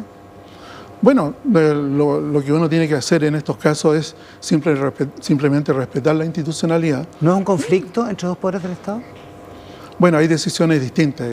La decisión de la Corte Suprema es una decisión basada en elementos disciplinarios y en los cuales se rindió prueba. En el caso del Senado, como es lo que está, o la Cámara y el Senado, como es lo que está ocurriendo conmigo, me piden antecedentes. Yo en menos de un mes, he tenido que recordar situaciones que ya había olvidado, he tenido que buscar antecedentes en los bancos, no sé, en las líneas aéreas, en fin, en un mes. Cuestiones que muchas veces el Ministerio Público se demora años en averiguar. Pero sin embargo a mí me han obligado a hacer esto ahora y este lunes el Senado, que yo espero que pondere adecuadamente todo esto, resulta que está votando mi remoción. Dentro Eso me parece insólito. Vamos a hablar de eso de inmediato. Dentro de los antecedentes está esta duda, esta ambigüedad respecto de quién pagó el famoso crucero. CIPER Chile dice que hay un recibo del pago con una tarjeta de crédito del abogado Mario Vargas y en un principio se dijo que usted le había reembolsado el viaje del crucero a Mario Vargas. Después en la comisión revisora exhibieron unos vouchers, una factura, unos pasajes de LAN Chile, que es una compañía que con ese nombre comercial ya no existe. En fin, ¿cuál es la verdad de eso? No valoraron adecuadamente todo lo que se estaba entregando. No sé si por falta de tiempo, no sé, por alguna razón. Hubo un enredo, el abogado no fue, en fin, ya. Pero bueno, pero como sea. Mire, primera cuestión. A mí nunca me han regalado nada. Yo nunca he recibido regalos ni dádivas de ningún tipo. ¿Estos abogados no le regalaron los cruceros? Por supuesto que no. Mire, ¿los pagó usted? ¿Se los pagó su señora? ¿Se los reembolsó a Vargas? ¿Cómo fue? Esta es una cuestión de orden familiar y que todas las personas seguramente van a poder hacer un examen de sí mismos y resulta que familiarmente uno se pone de acuerdo en hacer algunas cosas o no hacerlo. Muchas veces yo soy el que invito y yo soy el que pago no solamente a mi pareja, sino que a otras personas más un viaje. ¿Ya? Muchas veces lo hace ella. Y en esta oportunidad, en el segundo caso, resulta que lo pagué completamente yo, porque además tenía obligaciones institucionales yendo a Europa y después tomé mis vacaciones. ¿Ya? De tal manera que eso está acreditado absolutamente. En el primer caso fue una invitación de mi señora y ella estuvo con la señora Eduardo Lagos, a quien conocía hace muchos años. ¿Ellos organizaron? Ellos lo organizaron. ¿Y su señora le reembolsó a Vargas? Le reembolsó a Vargas y hay un certificado y tengo documentos que... No a Vargas. Porque, ¿a quién? A Lagos. ¿Por qué? Perdón, a Lagos, sí. Porque para nosotros, Vargas y Lagos eran la misma persona. Mire, le cuento un detalle. Cuando estábamos en Santiago, por encargo de mi señora, yo le fui a pagar a la agencia de viajes y me dijeron, oiga, esto ya está pagado. ¿Y quién pagó esto? Si nosotros no le hemos dado instrucción a nadie. No, pagó el señor Vargas porque quería reunir puntos para tener beneficios, viajes, no sé. Cosas de ese aprovechó tipo. la tarjeta, ¿ya? Bueno, eso sucede que ¿y entonces le tuvieron que reembolsar? Yo le informo a ella esto y de ahí no tuvimos más contacto porque cada uno se fue a Portugal, entiendo, otro se fue a otras ciudades, pero coincidimos en Sevilla. Y la primera oportunidad en que estuvimos en Sevilla, yo le dije a ella, hay que pagarle, hay que devolverle el dinero a este señor, y ella le devolvió el dinero a ellos. ¿Y esa factura que apareció ahora en la comisión? Bueno, mire, esa factura, que incluso yo ya la había olvidado, esa factura probablemente la pidió, porque ni siquiera de eso tengo certeza, porque lo organizaron ellos, esa parte, ya, pero no ministro, todo el viaje. Usted entiende que, o sea, usted y yo somos casados, ¿sabe qué? Yo más o menos entiendo lo que hace mi mujer cuando organiza los viajes, más o menos cómo se pagan las cosas, si no, sí, pero esta no estoy parte, tan despistado. Po. Sí, pero no, si yo sabía lo que iba a pasar. ¿Ya? Pero esta parte, ni siquiera ella tenía claridad respecto a ese punto. Y esa factura llegó a mi nombre. Yo a nadie le di instrucciones para que emitieran una factura a mi nombre. Es que y no más aún, ¿por qué si la cosa ya se había pagado? Ya, pues, por eso es raro. Y más aún aparece el valor. Entonces, en definitiva, le reembolsaron a Mario Vargas. A Lagos. ¿A Eduardo Lagos? Pero después Lagos se entendió con Vargas, es un problema que no es mío, digamos. Ya. Ahora, porque el que pagó fue Mario Vargas. Que pagó fue Mario Vargas. Mire, resulta que en aquella oportunidad, en la factura, aparecía el nombre. ¿Usted cree que si me van a regalar algo, me van a dar una factura a mi nombre y con los valores? No. Ministro, ahora, otra de las cosas por las que lo acusan en la acusación constitucional es por presiones indebidas respecto de nombramientos de notario y se habla de una persona que usted sabe que conocen como el yernísimo, que es el marido de la hija Sí. de su pareja, de su señora. Sí. Igual llama la atención, está en 19 ternas para notario. Sí. Digo, hay que tener no solo pertinencia, sino además... Pero hay que tener otro antecedente. A ver. Porque cuentan la parte negativa, ¿no? Resulta que, bueno, él había postulado, ahora me he tenido que enterar de todo esto, digamos, yo antes no lo sabía. Él había postulado a cargo de policía local y otros más porque un cabro joven andaba buscando trabajo. A él lo nombran primera vez notario interino, ¿Ya? más de un año antes que se casara con la hija de mi señora. Por lo tanto, yo no tuve Usted no tuvo nada que ver en eso. Y yo no tuve nada que ver con eso. Él estaba postulando.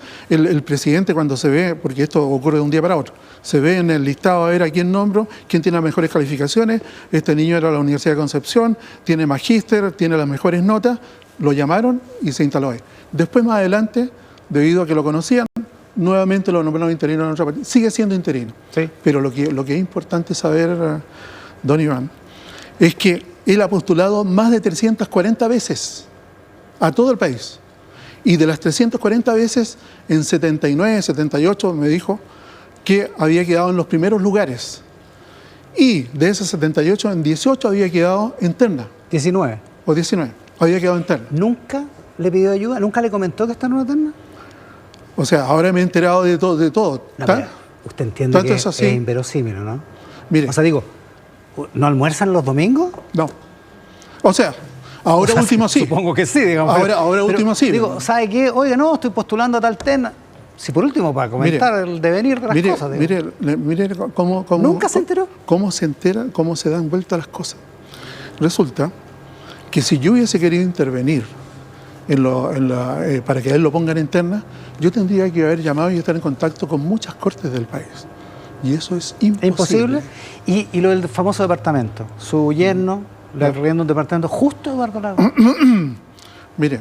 No son demasiadas casualidades. Esas son las coincidencias que lamentablemente han utilizado en contra mía. Pero resulta que, sin tener yo conocimiento de esto, ellos andaban buscando una casa porque tenían una niñita recién nacida. Luego, con el tema de la pandemia, ellos simplemente lo que querían era una casa y no un departamento. Buscaron hasta que encontraron este departamento que estaba deshabitado. Después se enteraron que pertenecía a Eduardo Lago, entiendo yo que pertenece a él, la verdad es que no tengo certeza. Pero como le exigieron ciertos ingresos, como le exigieron... Lo típico, para el contrato de arriendo. Entonces tuvieron ellos que conversar con otras personas para poder acceder a ese contrato. ¿Y con quién hablaron? Con su familia. O sea, él con su familia. Ya. De tal manera que yo hasta ese momento no tenía conocimiento de lo que estaba pasando. Y luego, ellos no solamente está el contrato, no solamente pagó los gastos comunes de todos los meses, pagó el arriendo, ahí están los comprobantes, y además pagó todos los gastos que implicaba todo esto. ¿No es imprudente? Si se dieron cuenta que había un abogado que litiga normalmente en la plaza, mire, tener esa relación, el abogado con el que justo se encuentra en el crucero, ¿no es imprudente? Mire, resulta que estamos en un periodo de normalidad, no el periodo de ahora.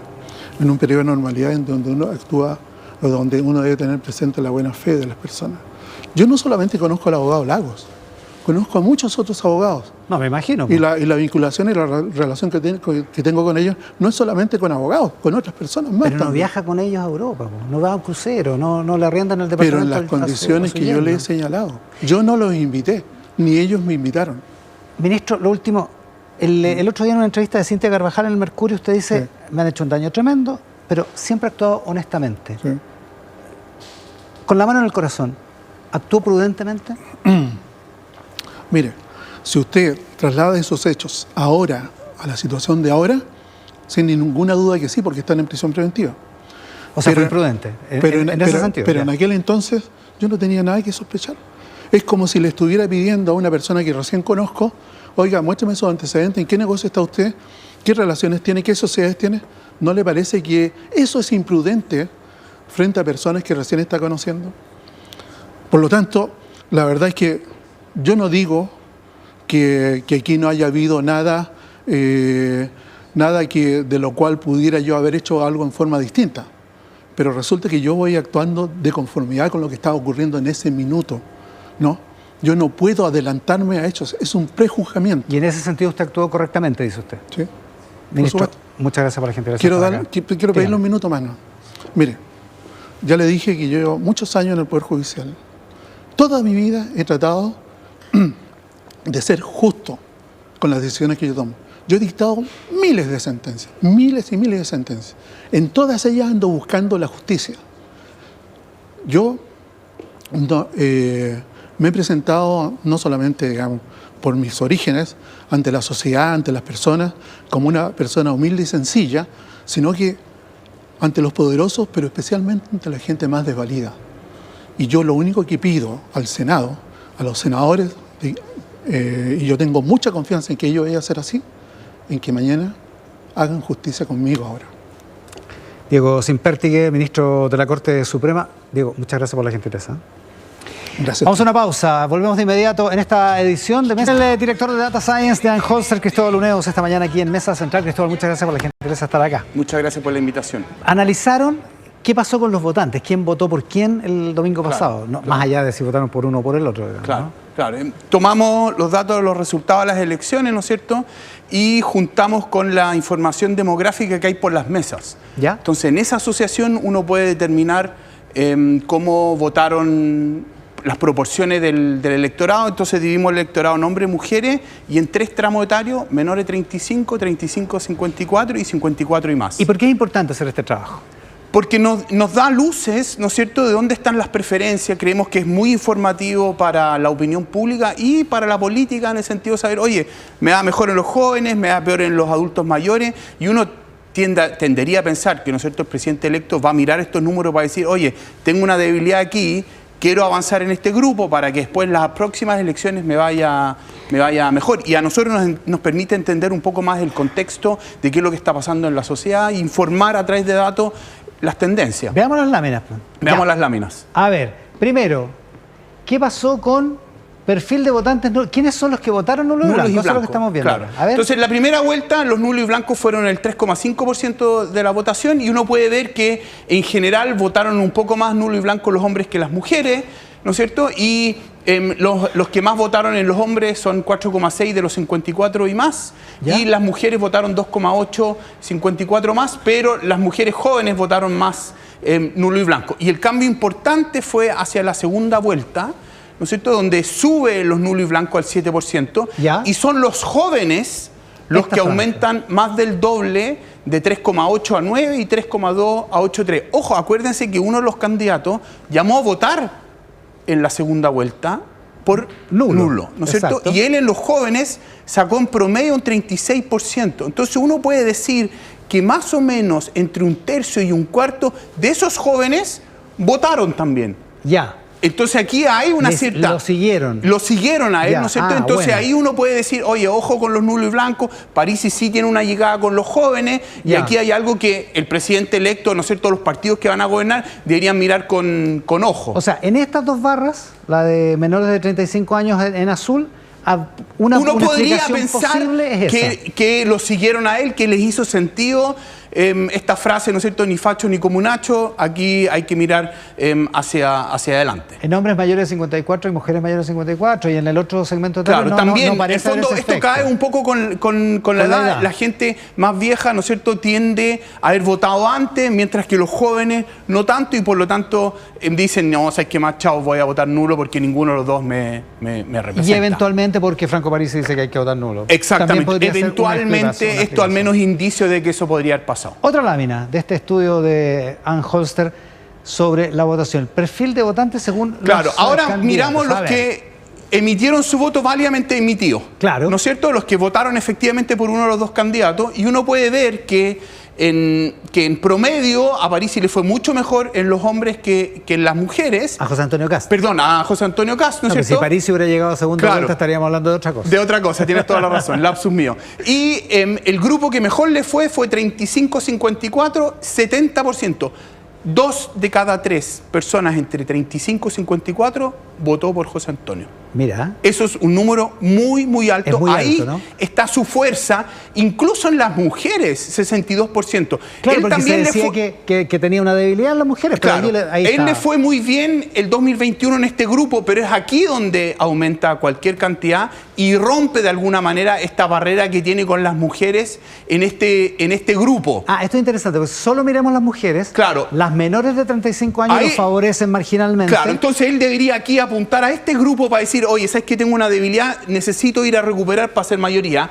Y en las mayores 54, También 47, ahí hay un factor. Pero en este grupo está su parte dura de las mujeres, que de alguna manera todo lo que él dijo en la campaña le hizo sentido. Es buena. Después, si miramos esto, ahí en 35 a 54 años, en ese segmento de la población, hay una fortaleza Brutal. ¿Tiene alguna explicación de esa fortaleza? Yo creo que el discurso de la seguridad y las oportunidades económicas resonó mucho con este grupo, a diferencia de la campaña. Él compitió con Janet Jara, ¿no es cierto?, donde no le fue tan bien y les hizo más sentido a esos hombres ese discurso que el discurso de la contrincante. O sea, si le aplicáis sociología a eso, es gente que estaba empezando a formar su vida. Claro, que está formando a la familia, que probablemente el hijo quiere tener seguridad que el hijo vaya a la plaza, ¿no es cierto? Exacto, claro, que quiere comprar una casa eventualmente. Eventualmente. Ahora, lo que a nosotros nos llama mucho la atención es el tema de los jóvenes.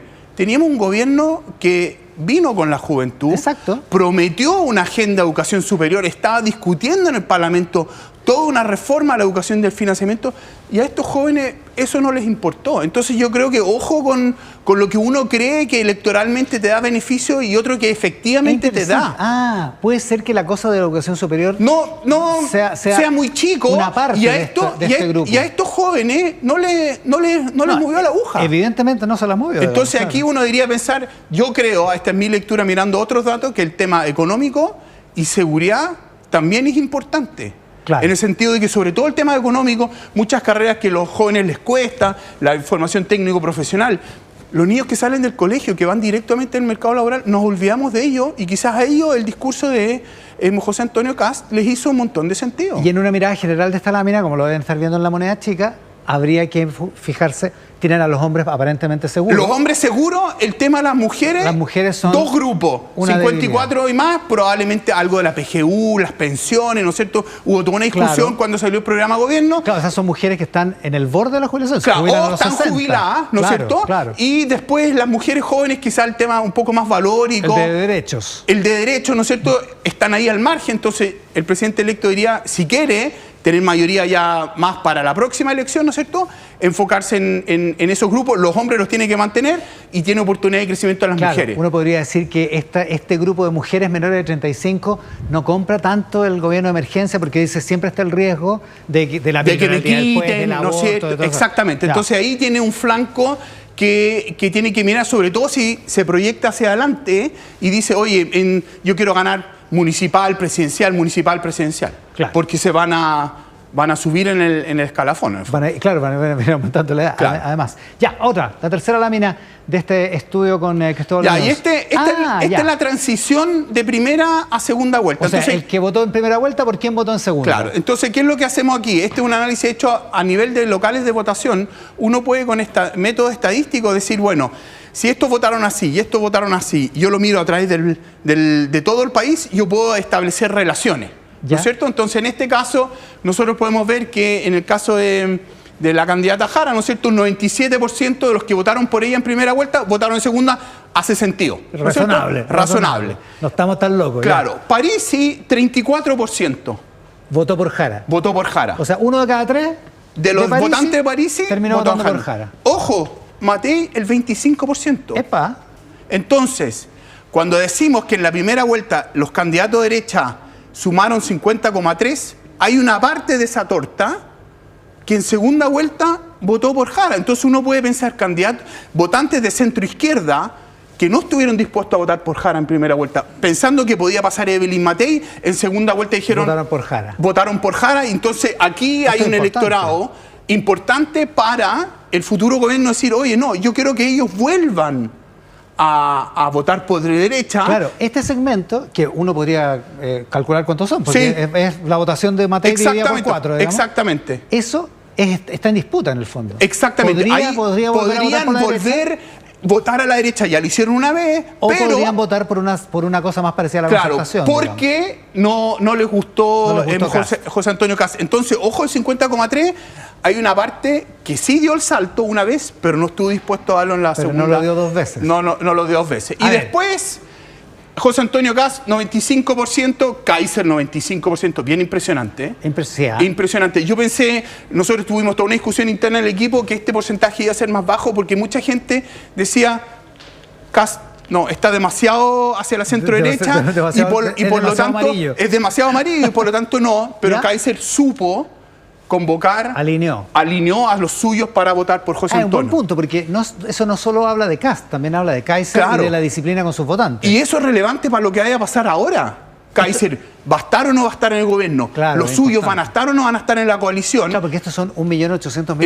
Entonces, este juega un rol muy importante pensando en la adhesión que va a tener José Antonio. Ahora, Parisi, ni facho ni comunacho, bueno, pero más de la mitad se fue a votar por Kast, digamos. Claro, y como muchos votantes obligados votaron por Parisi, nosotros leemos que aquí está la disputa en el futuro.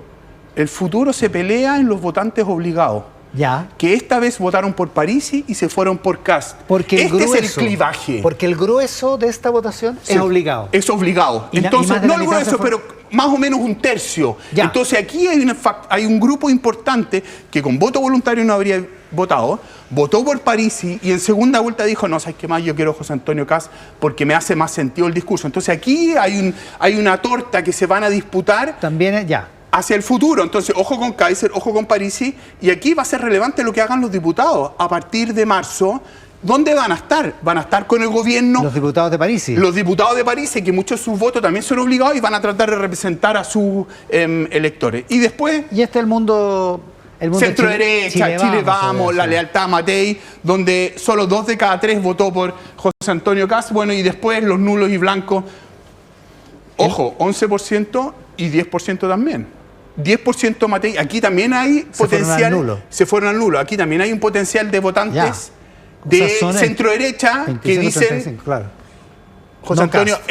está demasiado a la derecha y no les gusta Jara. 35% del voto de Matei, 11% del voto de Parisi.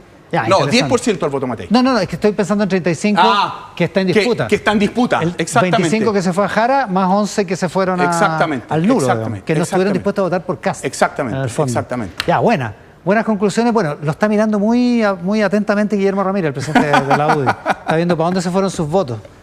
En fin.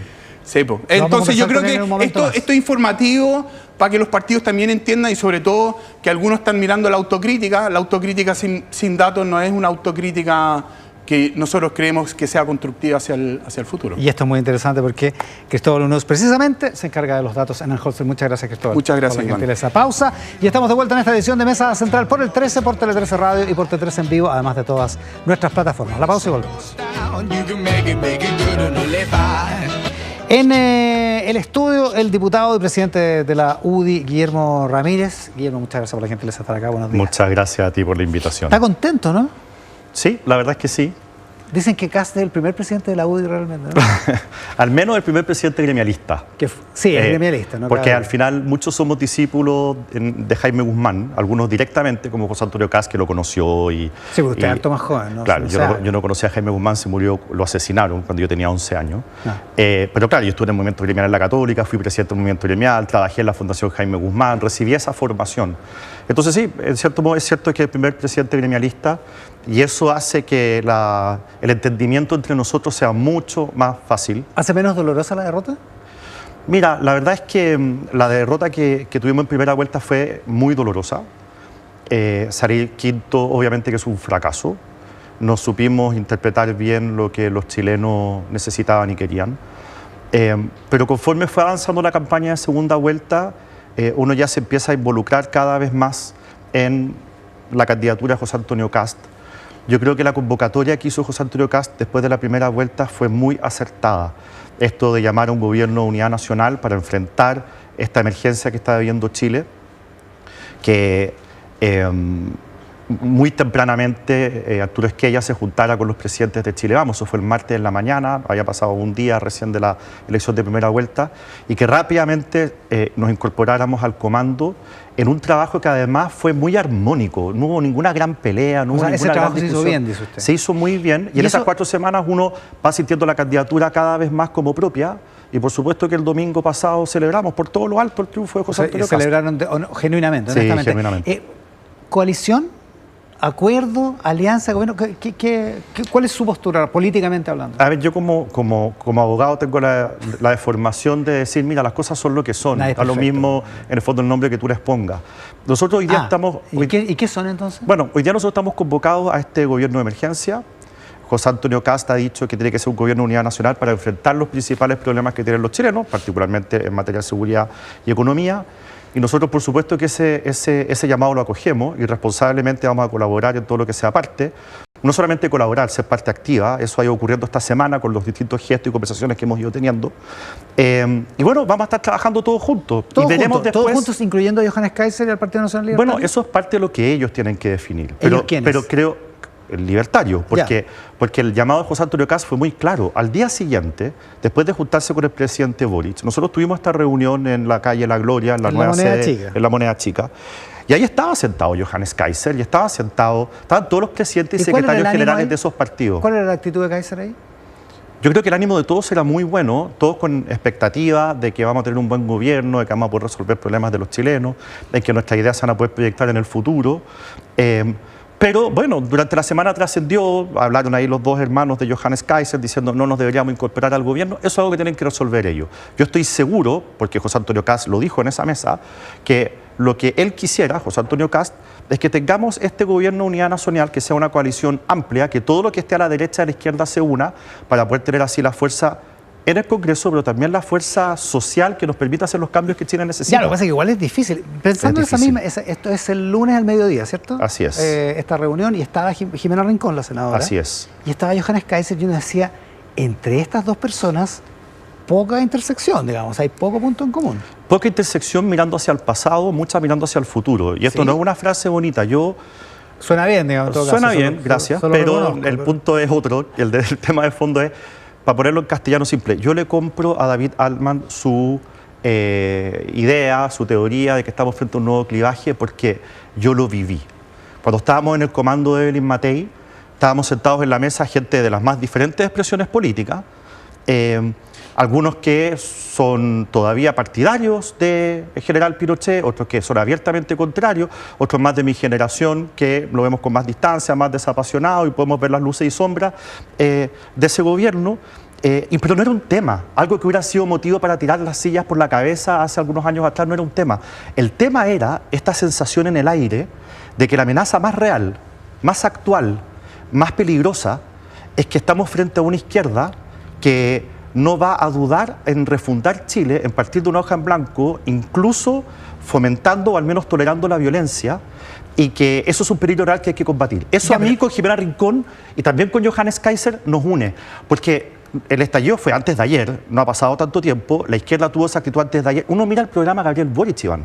Yo no tengo ninguna duda de que si él hubiera tenido mayoría en el Congreso, habría llevado adelante ese programa, que es un programa refundacional. Y si hubieran ganado el plebiscito. ¿no? Y si hubieran ganado el plebiscito, que hasta el último minuto estuvieron trabajando intensamente por ganarlo. Entonces, cuando uno mira esa amenaza que es actual, de una izquierda que todavía tiene dudas respecto de que los cambios se tienen que hacer manteniendo lo bueno y mejorando lo malo, no de una hoja en blanco, no a través de la revolución, no tolerando la violencia, ese miedo actual nos une a todos los que ya estamos en la oposición. Dudar de las credenciales democráticas de la izquierda no es el equivalente de lo que hace de una parte de la izquierda, Iván. De una parte de la izquierda, sí. No es el equivalente de lo que hace el actual oficialismo respecto de José Antonio Kast, que él califica de ultraderecha, que dice que hay aquí puede venir una regresión autoritaria, en fin. Pero José Antonio, ¿No son ideas equivalentes? No, porque José Antonio Kast nunca ha validado la violencia, porque José Antonio Kast nunca ha estado por pasar por sobre el Estado de Derecho, porque José Antonio Kast, con todo lo duro que fue de oposición a este gobierno, nunca promovió una acusación constitucional contra Gabriel Boric.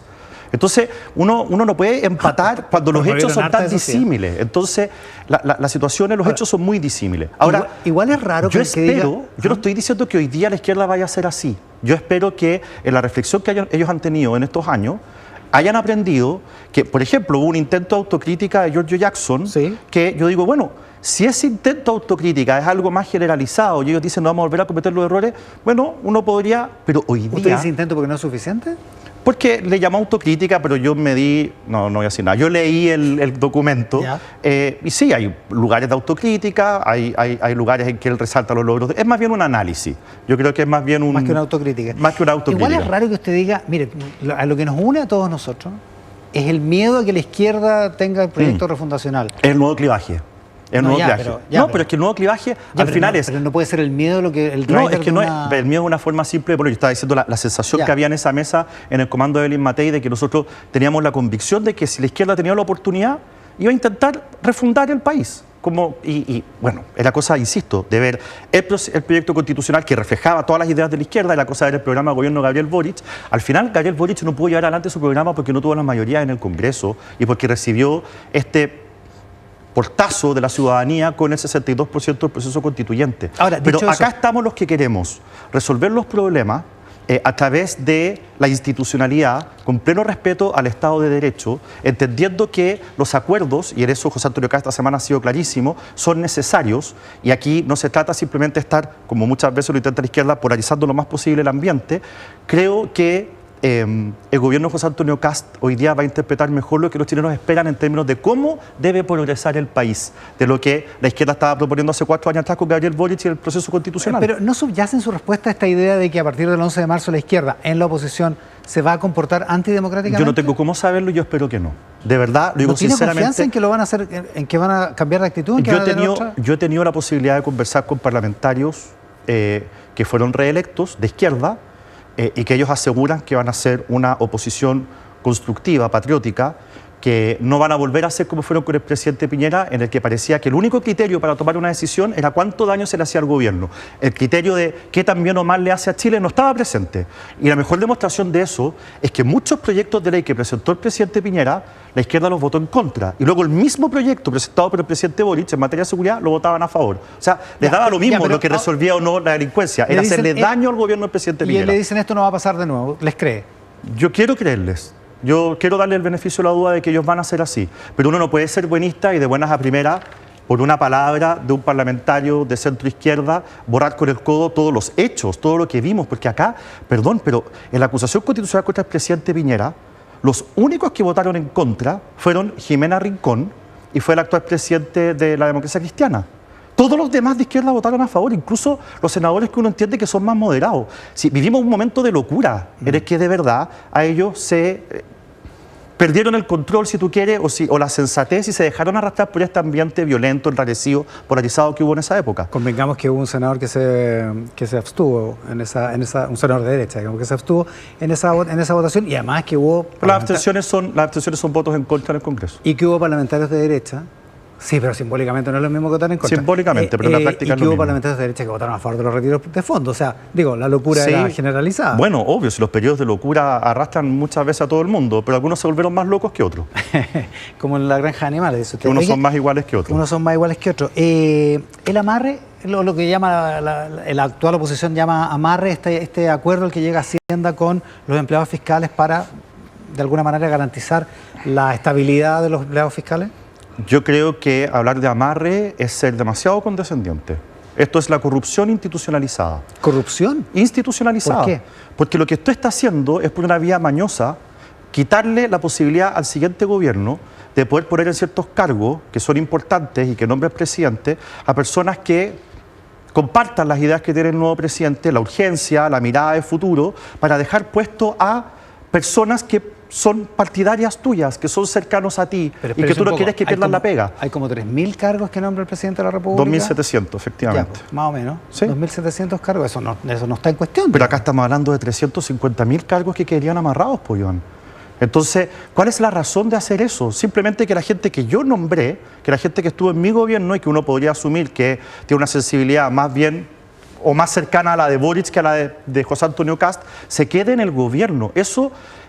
la Contraloría ha dicho que no debe ser así y además es un proyecto inconstitucional. El Tribunal Constitucional ha dicho 100 veces que las leyes no pueden transformarse en leyes misceláneas, que tú no puedes tener un artículo en una ley que no diga relación con el objeto de la ley. Esta ley es de reajuste del sector público y te meten de contrabando un artículo que no tiene nada que ver con el reajuste. Llevamos años haciendo leyes misceláneas. Está bien, pero y el Tribunal Constitucional insistentemente ha dicho de que ese tipo de leyes son inconstitucionales. Nos quedan un par de minutos, algunas cosas. Pamela Giles dice que quiere ser presidenta de la Cámara, o el Partido de la Gente dice que quiere que Pamela Giles sea presidenta de la Cámara. ¿Están dispuestos ustedes ¿A qué? a llegar a un acuerdo con el Partido de la Gente para administrar la Cámara? Eso es un tema que se va a resolver los primeros días de marzo. No hemos tenido una conversación en torno a ningún nombre del PDG, ni Pamela Giles ni otro, pero por supuesto que nosotros tenemos la aspiración a que el presidente de la Cámara sea una persona que ayude al gobierno a mover rápido la agenda legislativa que tiene el gobierno. O sea, si Pamela Giles dice que le va a hacer la vida imposible acá... Entonces, obviamente que si llegamos a un acuerdo... esa descripción de cargo. Si llegamos a un acuerdo con el Partido de la Gente, yo creo que necesariamente pasa porque el nombre que ellos pongan sobre la mesa sea otro. Porque al final lo que nosotros necesitamos, insisto, el primer año es el más importante para aprobar las reformas que un gobierno quiera hacer, cualquiera, esta no es la excepción. Tú necesitas tener a la presidencia de la Cámara, que es el que hace la agenda y el que convoca las sesiones, a alguien que tenga el mismo sentido de urgencia que tienes tú. El presidente electo, que le dio una entrevista a Tele 13, que se transmite hoy día en la noche a las 21 horas, ha dicho que a partir del 11 de marzo empieza la discusión o el pensamiento respecto de la candidatura de Michelle Bachelet a la Secretaría General de Naciones Unidas. ¿Usted cree que tendría que apoyarla el futuro gobierno? Tengo serias dudas. ¿Por qué? Porque creo que dentro de la forma de llevar adelante el gobierno de la ONU, las ideas también importan.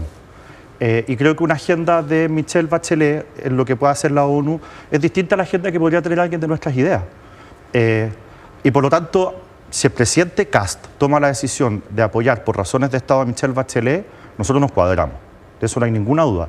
Pero yo reconozco que la UDI... ¿Pero si usted dependiera? Pero no, si yo fuera presidente de la República, yo no la apoyaría. ¿No la apoyaría? No.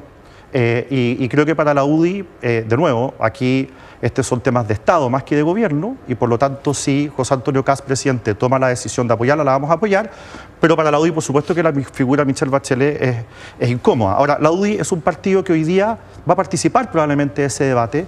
Nosotros, en el último tiempo, o sea, yo estoy muy entusiasmado no solamente por la actitud de José Antonio Kast de querer incorporar a un abanico amplio en el cual nosotros vamos a colaborar, pero además, para nosotros es muy importante que una figura como Claudio Alvarado, que hoy día está en el centro de las tomas de decisiones, pueda representar también muy bien nuestras ideas.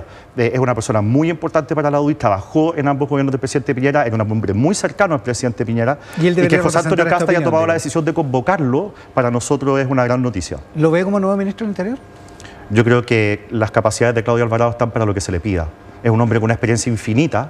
Es un hombre que sabe cómo se maneja el Ejecutivo, cómo se maneja el Congreso, fue senador, fue diputado. Ahora sería un acto más que amistoso que el jefe de gabinete sea de la UDI, digamos. Sí, por supuesto, y como sea, la UDI va a ser un partido que va a ser influyente dentro del gobierno, no de una manera mañosa, no poniendo condiciones, no porque hagamos un acto de fuerza, ni un chantaje, nada de eso, sino simplemente por lo que hablábamos al principio. Hoy día tenemos al primer gobernante gremialista, las ideas y el estilo del gremialismo están presentes también en la UDI, y para nosotros ponernos de acuerdo, conversar, pensar en cuáles son los liderazgos correctos para cada desafío, yo creo que va a ser más o menos fácil. Lo último, agenda a partir del 5 de enero, cuando vuelve el Congreso a las sesiones, y hasta fines de enero, que se termina el año legislativo. Financiamiento de educación superior, sala cuna, el sistema político, ¿qué va a hacer la UDI? El sistema político lo estamos apoyando, hemos empujado ese carro con todo desde hace por lo menos 1 año y medio o 2 años. Y si esto sale adelante, nosotros vamos a ser los primeros en descorchar una botella de champán.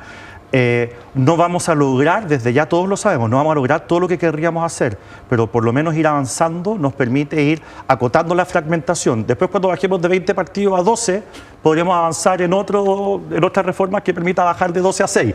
Pero por el momento, bien. El FES, por ningún motivo, es un proyecto... ¿Lo van a rechazar? No, completamente. El FES como está... es un proyecto que cero reparo en materia de financiamiento, pero además nosotros estamos muy en desacuerdo con la mirada de fondo que tiene el proyecto, que al final lo que busca es, o lo que va a provocar, no sé si eso es lo que busca, es destruir algunos proyectos educativos de educación superior privada. Así que por ningún motivo. Y sala cuna universal... Después de 20 años ya estaría, ¿no? Es que ya está el acuerdo en el Senado. Sí. Entonces sí, la respuesta es sí. Ojalá que... sale. Debería salir. Es que tú sabes, Iván, que nosotros no tomamos la decisión de qué proyectos se votan, es el gobierno con las urgencias. Yo espero que sí lo saquemos adelante. Creo que, además, si yo fuera asesor del presidente Boric, le diría, este es un lindo legado para tu gobierno. y por lo tanto yo espero que en las poquitas cosas que son de verdad detalles, que falta ponernos de acuerdo, nos pongamos rápidamente de acuerdo para poder sacar este proyecto adelante. Me parece un proyecto muy importante. Le vamos a preguntar a la senadora Paulina Bodanovich, que viene en el siguiente bloque de Mesa Central. Diputado, muchas gracias por la gentileza. Muchas gracias a ti. Con Guillermo Ramírez, diputado y presidente de la UDI, en esta edición de Mesa Central por el 13, por Tele 13 Radio y T13 en vivo. El saludo para nuestros auspiciadores, la senadora y presidenta del Partido Socialista, Paulina Bodanovich, en esta edición de Mesa Central. Senadora, muchas gracias por estar acá. Buenos días. Hola, muy buenas tardes. Le agradezco, buenas tardes, toda la razón. Le agradezco después de una semana tan intensa y de una campaña, porque usted era la jefa de campaña. Meses intensos. Primero, su propia campaña senatorial y después Así la es. segunda vuelta presidencial. Sí, ha sido meses. Mi cara lo dice todo, si no es por la maquilladora. No, está muy bien, está muy bien. Oiga, y mañana tiene sesión en el Senado, pues, por la acusación constitucional. Así es, hay que estar mañana en el Senado. Vino el juez Diego Simperti, que hace un rato acá al programa. Oiga, ¿ha podido pensar, ha tenido tiempo para pensar en de masticar las razones de la derrota del domingo? Mire, yo creo que si hay algo en que todos estamos de acuerdo, es que la derrota es una derrota del sector. Lo analizamos en una reunión que tuvimos los presidentes de partidos la semana pasada, el día lunes, y esto es un tema que trasciende a la figura de Janet Jara. Lo digo porque en algunas partes decían la derrota de Janet Jara. Yo creo que ella fue nuestra candidata, fue una buena candidata, fue bastante flexible en las formas, en los temas, por ejemplo, en recorrer las regiones en una segunda vuelta en que no estaba prevista esta, digamos, con tanta fuerza, están en muchas regiones. Volvimos a tomar esa agenda territorial con temas importantes, acercando también lo que era el electorado de otras candidaturas con propuestas bien concretas. Por lo tanto, ella fue una buena candidata y lo que nosotros tenemos que hacer ahora es ver no solo las razones de la derrota, sino de cómo enfrentamos el futuro. Su antecesor creo que en el cargo, eso es bien relevante, pero no es un factor. el jefe de campaña anterior anterior a su cargo, digamos, Darío Quiroga, en el comando de Janet Jara, dice hoy día en una entrevista en La Tercera que no había cómo, que cualquier candidatura hubiera estado muy cuesta arriba y que Janet Jara en ese sentido sí fue una muy buena candidata. ¿Piensa así? ¿Piensa que esto estaba perdido de antes? No sé si estaba perdido de antes, pero siempre uno cree que puede hacer las cosas, y yo creo que la propia candidata, Janet, era la más entusiasta de todo. Si ella, no hay combustible que decir, o sea, no se puede resistir por lo una tanto, campaña. uno piensa que puede, digamos, mostrar parte de lo que fueron los éxitos del gobierno, que son bastantes, pero evidentemente en el escenario de confrontación que había y en la segunda vuelta se hacía bien difícil. El presidente... De todas maneras, digamos, el número de votos que se saca en la segunda vuelta es un número bien importante también, ese 42%. Dentro de la derrota es un buen desempeño, dice usted.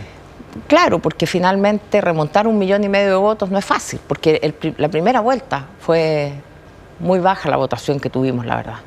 El presidente del Partido Comunista, Lautaro Carmona, el Comité Central del Partido Comunista debería estar entregando sus conclusiones más o menos a esta hora, pues estaba citada la prensa entre 11:30 y 12 del día. Así que no sabemos todavía cuáles han sido esas conclusiones de la interna del Partido Comunista, pero Lautaro Carmona ayer en una entrevista en el Mercurio adelanta y dice, bueno, aquí el Partido Comunista tuvo la candidata, tuvo el programa de primarias y tuvo la campaña de primarias, pero de ahí en adelante fue candidata de todo el resto, no del Partido Comunista. ¿Cómo lo ves eso? No, eso, digamos, desde el punto de vista del acuerdo político es así. Ella en una primaria fue la candidata con el programa del Partido Comunista y luego el programa se escribió entre todos y fue una candidata transversal desde la democracia cristiana hasta el Partido Comunista, incorporando en su programa temas importantes de todas las, digamos, otras candidaturas y después en segunda vuelta incluso de Matei, de Mike Nichols o de Parisi. Por lo tanto, es una candidatura que no era representativa exclusivamente del Partido Comunista, pero sí creo que en el comando había importante presencia del Partido Comunista y por lo tanto también las definiciones eran tomadas por el Frente Amplio, por el Partido Comunista, por todos los partidos el Partido Comunista finalmente. participó en la campaña, no como dice Lautaro Carmona. O sea, es evidente porque en una mesa en que nos sentábamos todos, no sé, Víctor Maldonado por la democracia cristiana o Alejandra Kraus, Pepe Toro, en fin, todos los partidos que sustentábamos la candidatura. Entonces creo que uno puede estar más de acuerdo o menos de acuerdo con lo que se hizo, pero donde estuvimos todos presentes participando con entusiasmo, diría yo, algunos más que otros, en la calle. ¿Había poco entusiasmo de algunos? Yo creo que hay partidos que no se vieron con tanta fuerza de movilización como pudo haber sido. No, es cosa de ver en las distintas candidaturas en la primera vuelta, cómo los candidatos a parlamentarios no aparecían con la foto de nuestra candidata. Ah, como los del Partido Liberal, por ejemplo. Y de otros partidos, o sea, por eso, pero yo creo que estas son temas que hay que analizar, claro, porque finalmente cuando se dice la primera vuelta, el resultado no fue el esperado, tiene que ver con eso, con que hubo muchos candidatos que en la primera vuelta no pusieron ni una paloma con Janet Jara. ¿Eso por exitismo o por dificultades políticas con la candidatura? Yo creo que porque sería un análisis un poquito estrecho de que no había que vincular la candidatura parlamentaria con la candidatura presidencial, pero finalmente la gente vota bastante alineado ambas candidaturas. Es difícil que alguien que vota por Kast votara por un parlamentario de izquierda o de centro izquierda. Ahora, esto es importante no por el cagüineo de si va a apelar a alguien o no, sino porque cómo va a ser la política de alianzas en el futuro, porque estas cosas importan para eso. Por ejemplo, se habla mucho de la relación con el Frente Amplio, que tiene la bancada más importante de la izquierda ahora, 17 diputados a partir del 11 de marzo. En la Cámara de Diputados. En la Cámara de Diputados. ¿Cómo va a ser esa relación con el Frente Amplio? Mire, yo creo que no hay que definir la relación con un partido, sino aquí, primero, en una situación como la que estamos, habiendo sido una alianza de gobierno, es decir, donde distintos partidos confluyen para ser parte de un gobierno, dejo fuera la democracia cristiana que no lo ha sido, pero hoy día nosotros tenemos una coordinación política amplia buscando la unidad, pero la unidad hay que construirla y no se puede construir en la base de suma de siglas, sino realmente de un proyecto político futuro. ¿Hasta dónde vamos a estar todos disponibles para sustentar un proyecto político conjunto?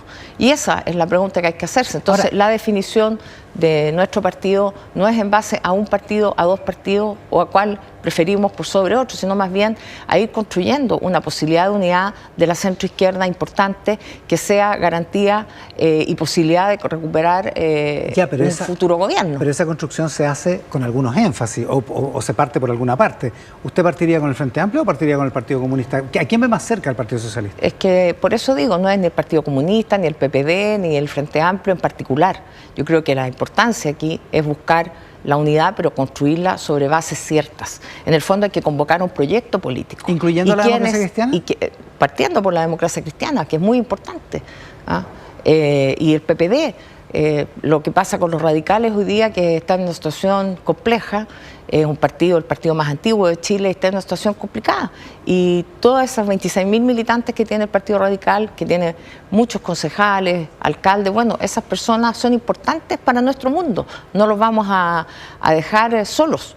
Entonces creo que esa posibilidad de que realmente construyamos algo en conjunto es lo importante. Y aquí ningún partido sobra. Ahora, hay que convocar a un proyecto en conjunto. Claro, y ver quiénes están disponibles, claro, porque seguir como buscando la unidad para tener una mayoría, pero sin saber para qué ni por qué, también es un problema. Ahora, cuando hay algunos que dicen, no, mire, lo que pasa es que lo que tenemos que hacer es que los que éramos del socialismo democrático tenemos que volver a juntarnos y armar una cosa, eso no está en la línea de lo que usted está diciendo. Digo, el socialismo democrático como lo conocimos en este gobierno se terminó entonces. Es que el socialismo democrático tuvo un momento que fue en el que logramos organizarnos, concurrir conjuntamente a la moneda, tener posiciones políticas importantes en conjunto. Eso ya no opera más. Eso no funcionó la mitad del gobierno, digamos, por distintos motivos.